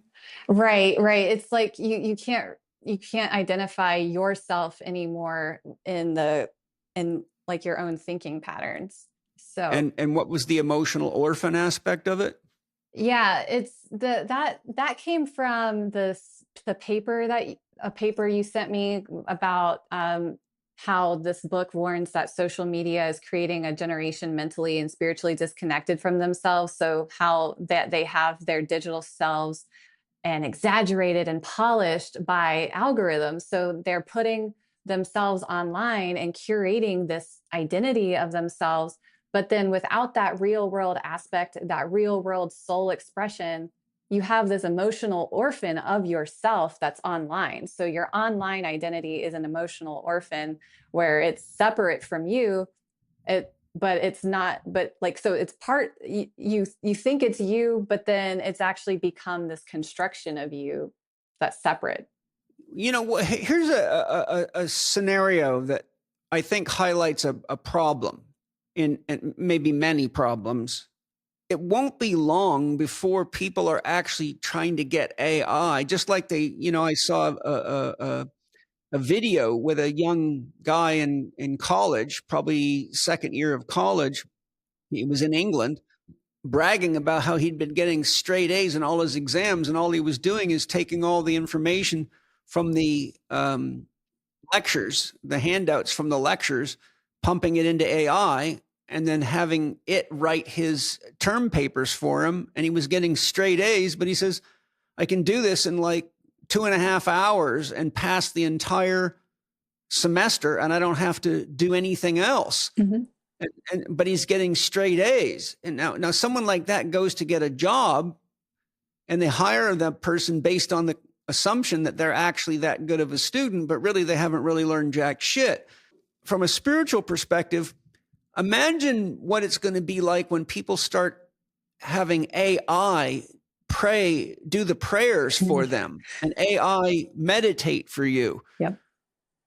So like I could easily go into a long discussion of the structure of how prayer works, the intention of it, and really the physics of or physiology of prayer. But to have a machine, if you will, pray for you would be no different than asking it to go to the gym for you. And no matter how metaphorically fit it got, you would never gain anything from it. And I think when we start using AI for personal development issues, we don't realize that the AI might be getting smarter or more capable, but we're not growing any strength or capability at all. And then when the power goes out or the batteries are gone, you really could be in a severe crisis situation. I mean, one of the reasons that I and Penny and Angie work as hard as we have to do to maintain the costs of our farm and our land here, because we could easily get by on a fraction of this much land and not have a farm, is because it's very important to us to ground the children in reality and to have their feet in the earth and to be a witness to birth and to life and to death and to the realities of what it takes to nurture life, whether it be plants in the greenhouse or trees in the orchard, or, like recently, just a few days ago, one of our baby goats, she's only about a month old, I think, maybe a month and a half, at night jumped up into one of the feeders that Angie stuffs the hay in for them to eat, got caught, fell over and broke her leg. And she was hanging from that thing probably, who knows how many hours, but by the time Angie got there, the leg was completely, she thought she had a neurological injury because the leg wouldn't move, but eventually the leg started coming back. And so I went out and evaluated it, and it had completely dislocated its knee. And so I made a splint for it, and she had to take it to a vet. And now the thing's got basically like a cast on its leg. But these are the things that are inherent to the life process. And we now have so many people, for example, that have no idea where their food's coming in. They don't have coming from. They don't have any difference idea of the difference between commercial farming and what they're eating from a commercial farm versus an organic farm.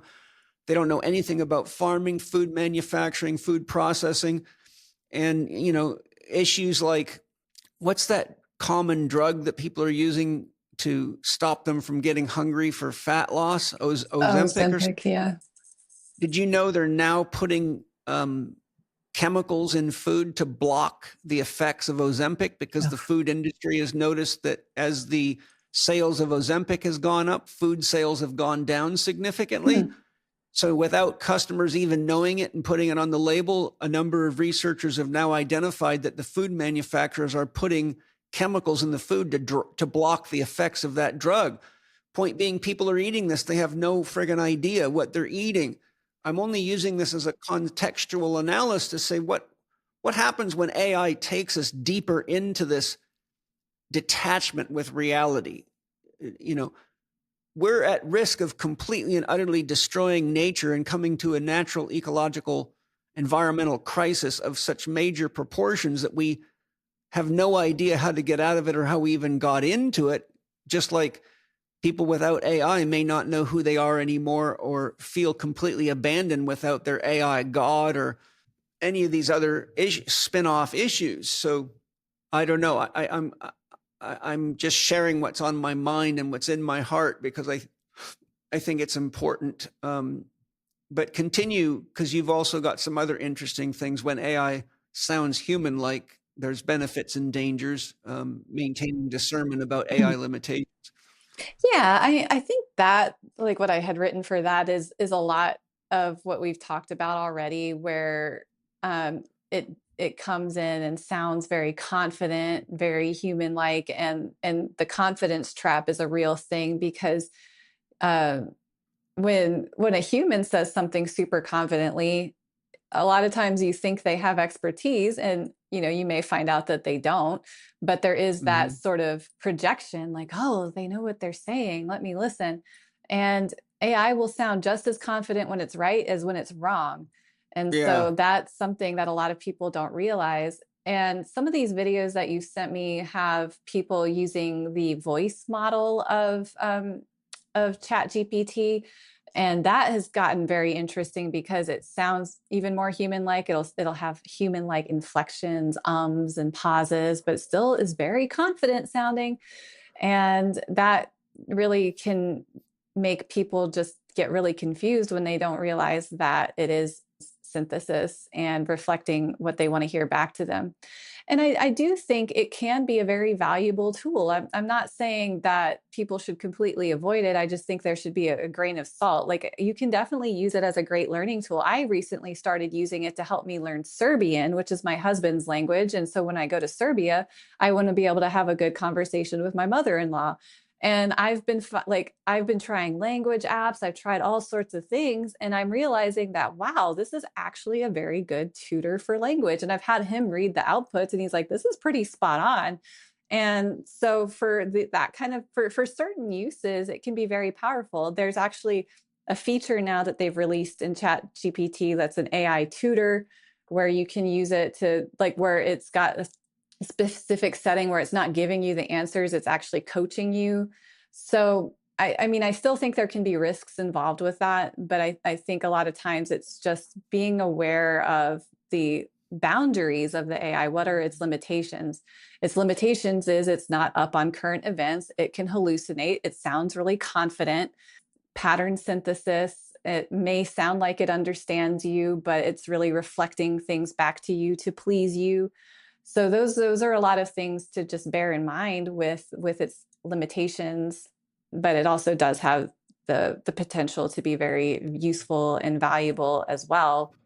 Just what I'm trying to help people navigate, because it's a very complicated landscape. I've got a good idea for you. Maybe I shouldn't share it in public, but I will. If you could develop an AI policeman that we could program with the limitations that we want to protect ourselves from the weaknesses of losing our humanity, not losing our thinking abilities. Just like you have, on phones, the ability for parents to block certain websites or TVs. They can't watch certain channels. It might be an interesting thing to develop an AI software that when you are maybe doing something that is antagonistic to your own stated intentions for yourself, that the AI warns you that, okay, you've spent this many hours interacting with this AI guru. Maybe it's time for you to go do some meditation and prayer or read some scriptures on your own. Or I just think that, we need something like that. For example, as an analogy, if you go into a research study like Johns Hopkins University or something where they're testing psychedelics on people, there's very clear criteria of setting, dose, interaction with people, integration. But if you just start handing out psilocybin to people, then you can have everything from enlightenment experiences to complete and utter disasters because there's no management of it. I really feel that we're at the time now where we need an AI coach, AI manager, kind of like a life coach that lets you state what your dream is for the use of AI, but then guides you to let you know when you're actually putting yourself at risk because you're not following your own directives. Yeah, I'd have to experiment with that a bit more, but I actually have a few ideas how that could be done really simply, like how a person could define their own core values around how they want to interact with AI and then implement it themselves. Because I think it's really important. Instead of me telling you how you should interact with AI, I think everybody should have their own opinion, their own values, their own approach to how they do it. And so I'd like to experiment with that, but I definitely think that there's something I could share about I already have an idea of how that could work, of how in your own ChatGPT or Claude or one of these other ones, you can write your own. It's called a system prompt. So you can write your own system prompt, and then it actually can, kind of police you or monitor, I don't know, help you. I would feel a lot safer, for example, if my kids at some point here when they're getting a little older, because I know Mana would want to use AI for building stuff because he's a total engineer head, right?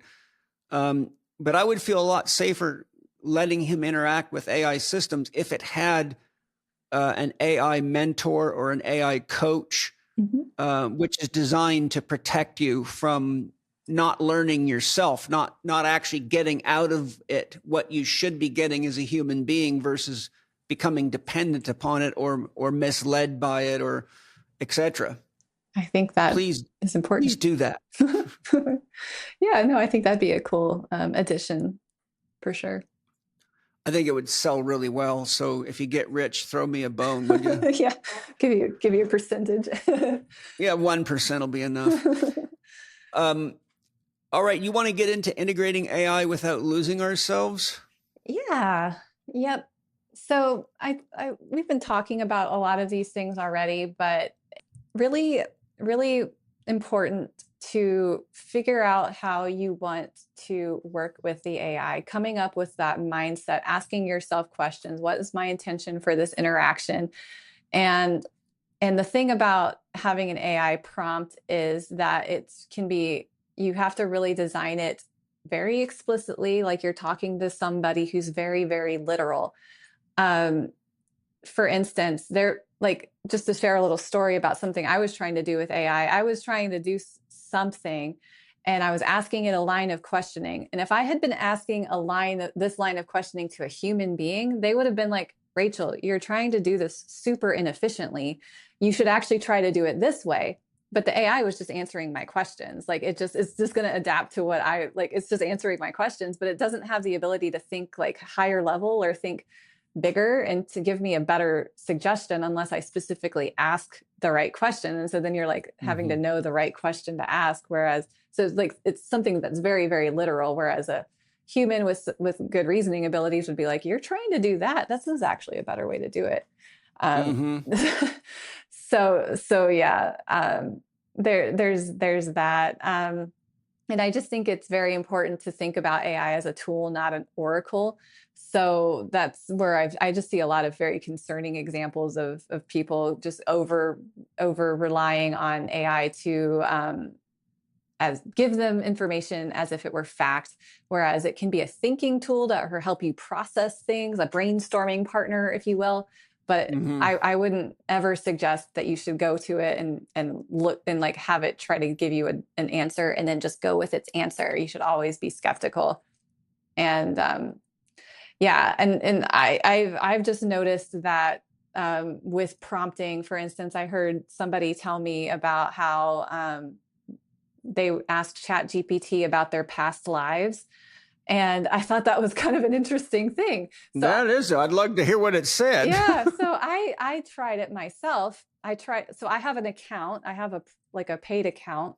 And then you can use ChatGPT without logging in. So the experiment I did, and my husband did it too, and it was kind of fun. We did it with like the logged out version and then the logged in version. And so in the logged in version, it gave me some very archetypal responses about what my past life could have been, like wise woman, priestess, healer, like storyteller, all these kinds of things that I resonate with. I'm like, yeah, I could have been that in a past life. I actually feel that I've done some past life work through some of my shamanic training that I've done. And I'm like, yeah, that's actually pretty close. That's pretty good. But then if you didn't know that it was like looking at your past behaviors or like looking at the data that you've put in, you might think, whoa, it really knows my past lives. Like it really knows. Yeah. When really it's just looking at all of the like the inputs that I've put in and giving these kind of generic, these high level archetypal responses that you can identify with. But I think like your attitude around it shapes that a lot as well. But then when I was logged out, it said something very generic, like past lives are a theory that, that it was just saying, it said something very logical and theoretical. It didn't admit that even past lives were possible. But since like it knows that I kind of am into the more esoteric stuff, it was like, yeah, okay, these were probably your past life, or your past lives were these things. It doesn't say things like probably because it's very confident. Yes. So, yeah, it's very interesting. You see these, here we are, we've been talking for probably an hour and a half or so. And when you take the number of things we've talked about, like one of these items, and start adding them up, like we've probably now touched on 30 different issues we all need to be aware of. And that's a fair bit of complexity for the average person to juggle. Jung, in his research, he was doing word association tests and many other things on psychiatric patients and, what we would call normal human beings. And he found that the average person cannot remember anything more than 4 items, such as numbers or food items or things to bring to a gym. He said, as soon as you cross the 4th item to the 5th, that people can't hang on to it. And so if you take that as a gestalt and say, how many people can actually remember all the ways they have to be conscious of how they're using AI, it's a hell of a lot more than 4. And so I think this is where I think your AI tutor, AI cop, or AI whatever you want to call it, guardian, AI guardian, I think is a great one. 1% more for the name.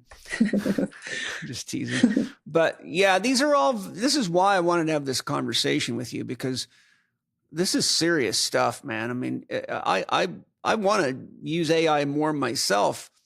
We're going to continue now with Rachel's thoughts on spiritual applications of AI, which I personally find very interesting. yeah. Well, a personal example that I've heard other people use, and I've tried it myself, is there's dream analysis, which is a very interesting topic. And I know you know a ton about, Paul, but I've tried it out myself with dream analysis, and it's kind of interesting. So if you put in your dream into ChatGPT or something like that, it will use frameworks because it's been trained on a bunch of data. So it might give you just some general dream interpretation based on some framework that it's guessing it should give you, or it might ask you what framework. So, or you could so it might ask you the framework that you want. So it could be Jungian, it could be a number of other ones. Yes. And if you want to go into it with like, I want a Jungian analysis of my dream, you can go into that. And I mean, you can use it to like, I mean, I've heard of people using it for interpreting what a power animal means, for all sorts of things. It can come up with Which really, we use the internet to do anyhow. yeah, quite often. and it's been trained on the internet. It can give you a lot of very targeted responses that you might have a little bit more trouble finding in a Google search. People have used it for journaling prompts, and a lot of times, like the chat models are specifically trained to keep a conversation going, so they'll often ask you questions at the end. So if you put in something that you're reflecting on, it might dissect it and then ask you a follow-up question. And so that can be an interesting way to engage in conversation with it. I think with these kinds of applications, they can be very interesting and an interesting exploration. There's just it's that sort of yellow zone of interacting with AI. When are you going to trust what it tells you versus what your own experience is? And I mean, I think that's what it was. You gain knowledge through reading books. You gain knowledge through searching things online. There's that knowledge aspect, but then it's on us to still develop our inner wisdom and applications of how it relates to our lives. How does this symbol mean to me? what does this animal represent in my life and in my experience? Mm-hmm. And so there's a lot of really interesting things that people can do with it. And I just always caution to, it's always finding that like middle path of being aware that it's a tool, but it's not a substitute for your own experience.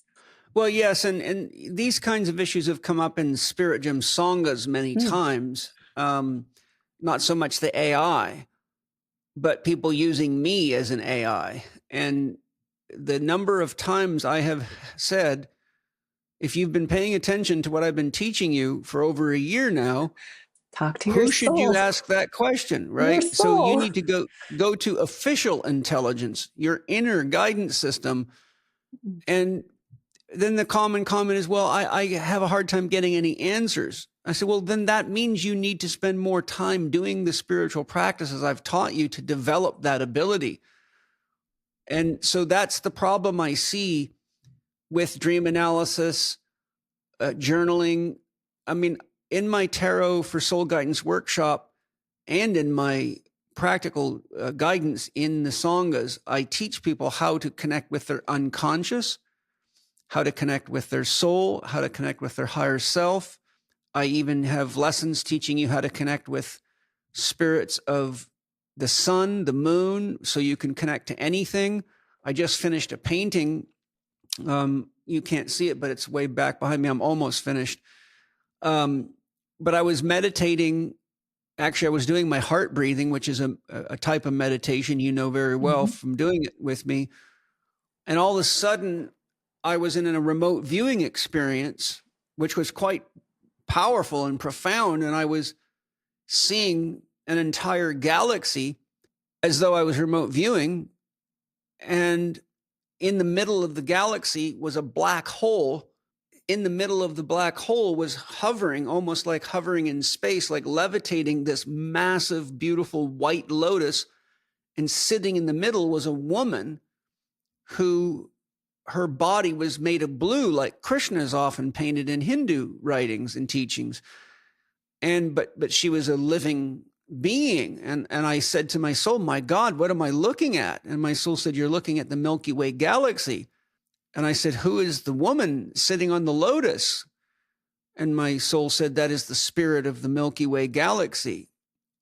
So I said, can I meet her? My soul said, yes. So my soul brought me closer to her, and I connected to her, and she looked at me and she knew my name. She said, hello, Paul.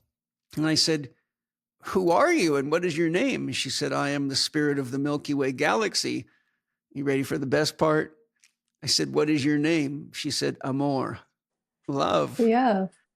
And so I've been talking to her quite regularly since then. That was probably a month ago now.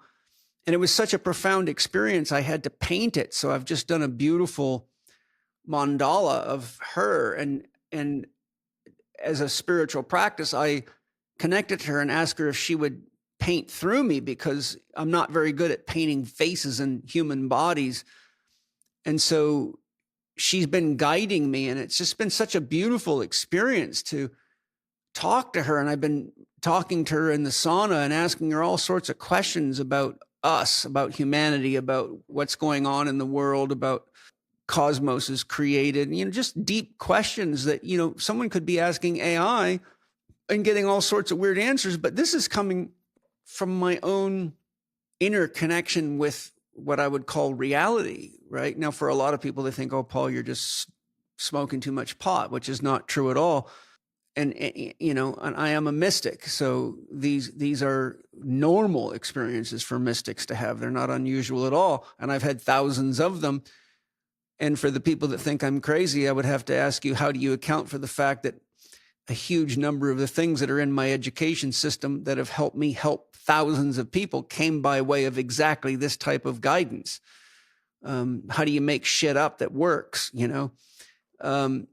But, I'm only bringing this up to make the point that as someone who's been guiding people into deep connection with their soul, to have legitimate inner guidance and feel safer in the world, and know that, the ego, the challenge of the ego is it leaves this sense of aloneness. It creates an illusion of separation from everybody. But as you get past the ego structure into what we would classically refer to as the unconscious or the soul or the highest self, we realize that we're connected to everything, and that we're an expression of everything, and that we have access to, a depth of wisdom that could never be put into any computer system, no matter what. And that's what I don't want people to lose. And unfortunately, one of the conundrums that we have, the story I often tell is that, look, I've read over 120, probably 125 books on the soul, and only 2 of them mention anything about how to connect to your own soul.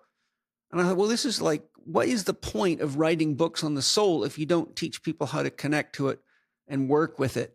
And so I took it upon myself about 20 years ago to figure out how to do that, which has been the basis now of my teachings for a very long time, as you know, because I've spent a lot of time working with you on these things and others.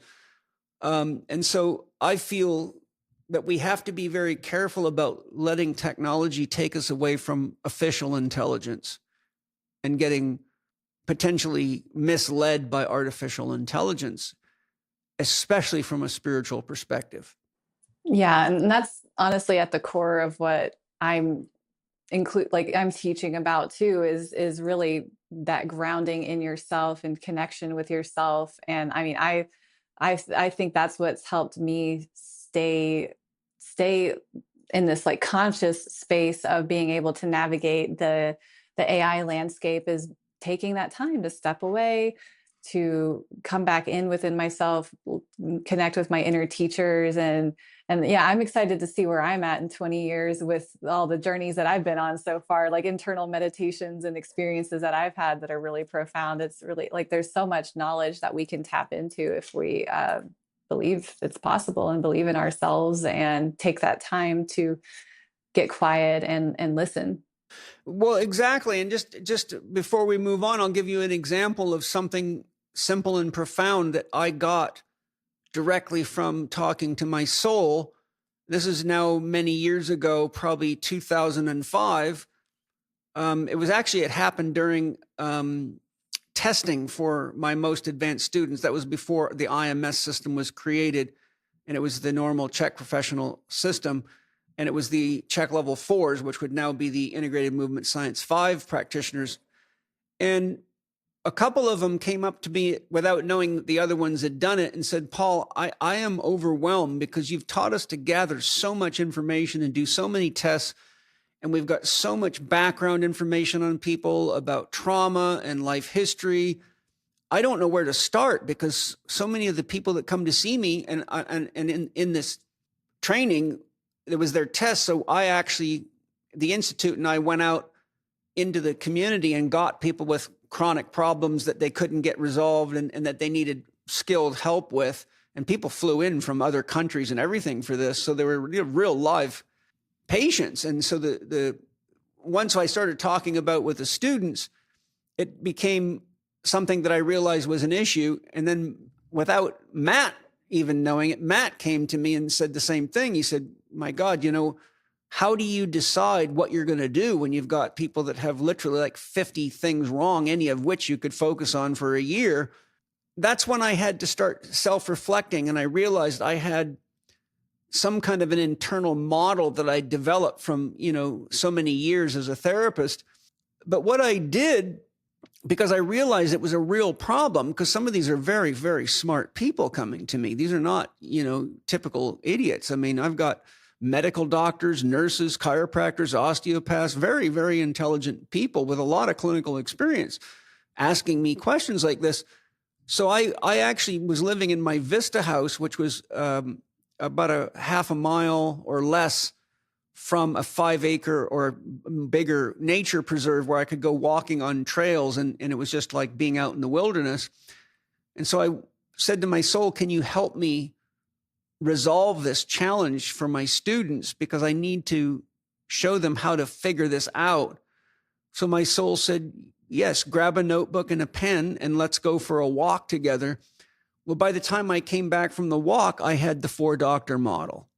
Now, the point I'm making is people can think guys like me are weird, but that 4-doctor model has helped countless thousands of people live better lives. I mean, I couldn't even begin to estimate, really. When you consider the number of Chek professionals in the world, the number of podcasts I've done, the number of people that are getting coached by Chek professionals that I work with, you're talking about a very large number of people. And that came from what a lot of people would call airy-fairy hippie shit. So my point only being is you can't discount or discredit things that actually have direct import and touch people's lives and help and even surprise myself many times. Like, okay, wow, why did I not think of that sooner? So I think what I'm saying here is we have to be careful with artificial intelligence when it's taking us away from getting deeper into what we've known for millennia is living right inside of us, because that's what a sage is. That's what a wise man is. That's what a mystic is. And to prove my point, Plotinus, who lived approximately 2,370 something years ago, is a Greek metaphysician and philosopher who had a very deep understanding of God, consciousness, the soul, and many of the things that science is researching today.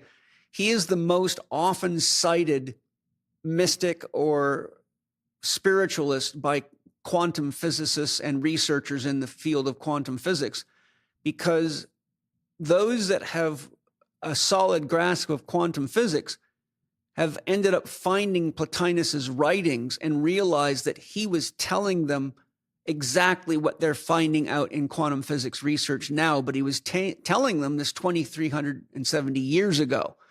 And this happens all the time. So I think when we look at what human beings have learned through inner connection to source and to spirit, through spiritual practices, dieting and fasting and sacred rituals and meditation and those types of approaches, and look at what we're finding out now through advanced science and how when these people look back through historical record and realize, my God, this stuff's already been, the answers have already been given. In fact, one of the founding fathers of quantum physics, Erwin Schrödinger, and Wolfgang Pauli, another one, and there's more, David Bohm, they all studied the Hindu classics. They studied the Tao Te Ching. They studied the teachings of Lao Tzu in general. And many of them said they got their greatest insights from studying these Eastern metaphysical teachings. So anyhow, I just want to make that point so people understand that there is a difference between developing internal technology and relying on an external source of technology that seems so magical and exciting that it can allure you away from developing yourself. Yep, I agree. It's giving away your power to something that's not even a conscious thing. I mean, you shouldn't give away your power anyway, but it's not taking that time for yourself. You're giving your power away. You're literally giving your consciousness away in a very true sense. You want to go ahead and give us your takeaways since we've covered a hell of a lot here. It's been like a really cool experience for me to be able to hear this from you and share these insights. Yeah, I think I just want to really emphasize that there's really three ways that to think about AI, the three zones, the green zone, like think of it like traffic, like green, yellow, red. There's the green zone where AI can be an amplifier. It can really help you. It can really make you have superpowers, make you just work really fast. But then when you're in this yellow zone of it being an efficiency tool, there's a lot of where you're using it to automate things. There's a real risk of losing your skills or allowing it to speak on your behalf or giving away your decisions. It's really important in that yellow zone where things are becoming more and more automated to make sure it doesn't replace your decision making or critical thinking. And then that red zone where AI becomes a replacement, that can be that trap of it starts doing your critical thinking, all your creative work, handling your important relationships. It's just very important to make sure that I would say mostly stay out of the red zone. You can't there's always going to be a spectrum of where you're going to get into all the different areas, but really just taking the time to reflect on your intention of how you're using AI, how you're using it is really important. Just like it is for anything, it's really important to take time in your day to just have time to reflect, where you just relax your mind and just have moments where you're reflecting on your day and how you've done things, and just give yourself space to listen to those inner voices within, the inner voice of wisdom, that inherent wisdom of your heart and yourself. So it's what I'm trying to say is just have that, make sure that you're giving yourself space to reflect and be aware of your use. And also, if you've never used AI, I invite you to definitely try it. There's definitely a lot of things that you can do. I don't want people to be completely afraid of it. I just want people to be mindful of the risks and make decisions about when to use it intentionally and with deliberation, where they kind of know how they want to use it. And there's a lot of resources I have to help people with that. And that's on your website? Yep. Okay, great. Is there more? Let's see. I think we've covered a lot. I feel. Yeah, we have. It's been fantastic. I'm really grateful. Yeah, thank you. It's, it's confirmed a lot of my suspicions, but it's also made me excited to try it and stay in the green zone. And, I've seen people do some really amazing things. A lot of my friends use it. I know some of our video editors use it. So I know that there's a lot of very good applications for it. But fortunately, I'm someone that has a fairly high level of discipline and knows how to set boundaries for myself. Otherwise, I'd just be doing plant medicines all day and painting, and I'd never get anything done, and I'd lose my home, and my kids would starve to death. So we all have to have a certain sense of, self-responsibility. And because technologies like this can actually become quite addictive for people, it has to be handled like anything that's potentially addictive, and just be aware of your own tendencies and be honest with yourself. I've got a series on YouTube called The Fastest Way to Health. It's a 6-part series. And the first thing I say in part 1 is, the fastest way to health is to stop bullshitting yourself. And I think we have to be very careful about not only bullshitting ourselves with how much we're using AI and for what purposes and to what aim, but we have to be careful about bullshitting ourselves about being too lazy to follow up and make sure that what it's sharing with us is accurate, so that we don't mislead ourselves or other people, which could be dangerous.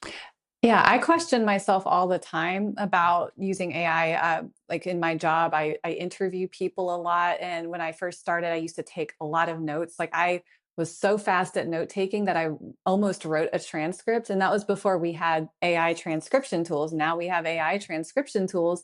And I don't take notes during the interviews because I'm like, oh, well, I have the transcript. But then I realize I don't assimilate the information nearly as well as I used Yes. to. So that was a real Mhm. realization for me. I'm like, okay, well, what do I need to do to do my due diligence and make sure I assimilate the information I need to assimilate, because I'm representing the people I interview to my colleagues. So that's something like I like, no one's going to be perfect. You're going to make mistakes. And that's why you just constantly question yourself. And like you said, just be accountable to yourself and honest with yourself. Well, the reason taking notes by hand is so important, and a lot of people are unaware of this, you see, you can think, and that's one level. You can sit in complete stillness and think, and you don't have to move your body at all. Then the next level of manifestation is word. You can say things, but if you just say, oh, I've got to remember this and remember that, the words come out of your mouth, but 10 minutes later, you can't remember it. So the third level of manifestation is deed. And when you're writing something, your whole motor system has to get involved. So the sensory motor cortex of the brain has to shape the letters and move the pen. And so what happens is at thought, you're at one level, at word, you're at another level. So deed actually brings the information right into your body. And then you have gone through an embodiment process. And an example of how important it is to let your body get involved is, I'm sure you probably have had this experience. Like right now, if you said, Paul, tell me which key on the keyboard is Q, I wouldn't be able to do it until I let my body move the finger that goes there and say, oh, it's that key. Like I don't know where the keys are, but when I type, I can type as fast as I think. In fact, I can type fast enough that the cursor can't keep up with me quite often. It's half a sentence behind. So the point I'm making is that my mental level doesn't have a record of where the keys are at, but my body does. And that's what it means to have embodied learning. And as a martial artist and a boxer, you have to train beyond the point of thought, because you can't think fast enough to deal with the speed combinations come at you when you're fighting a good fighter.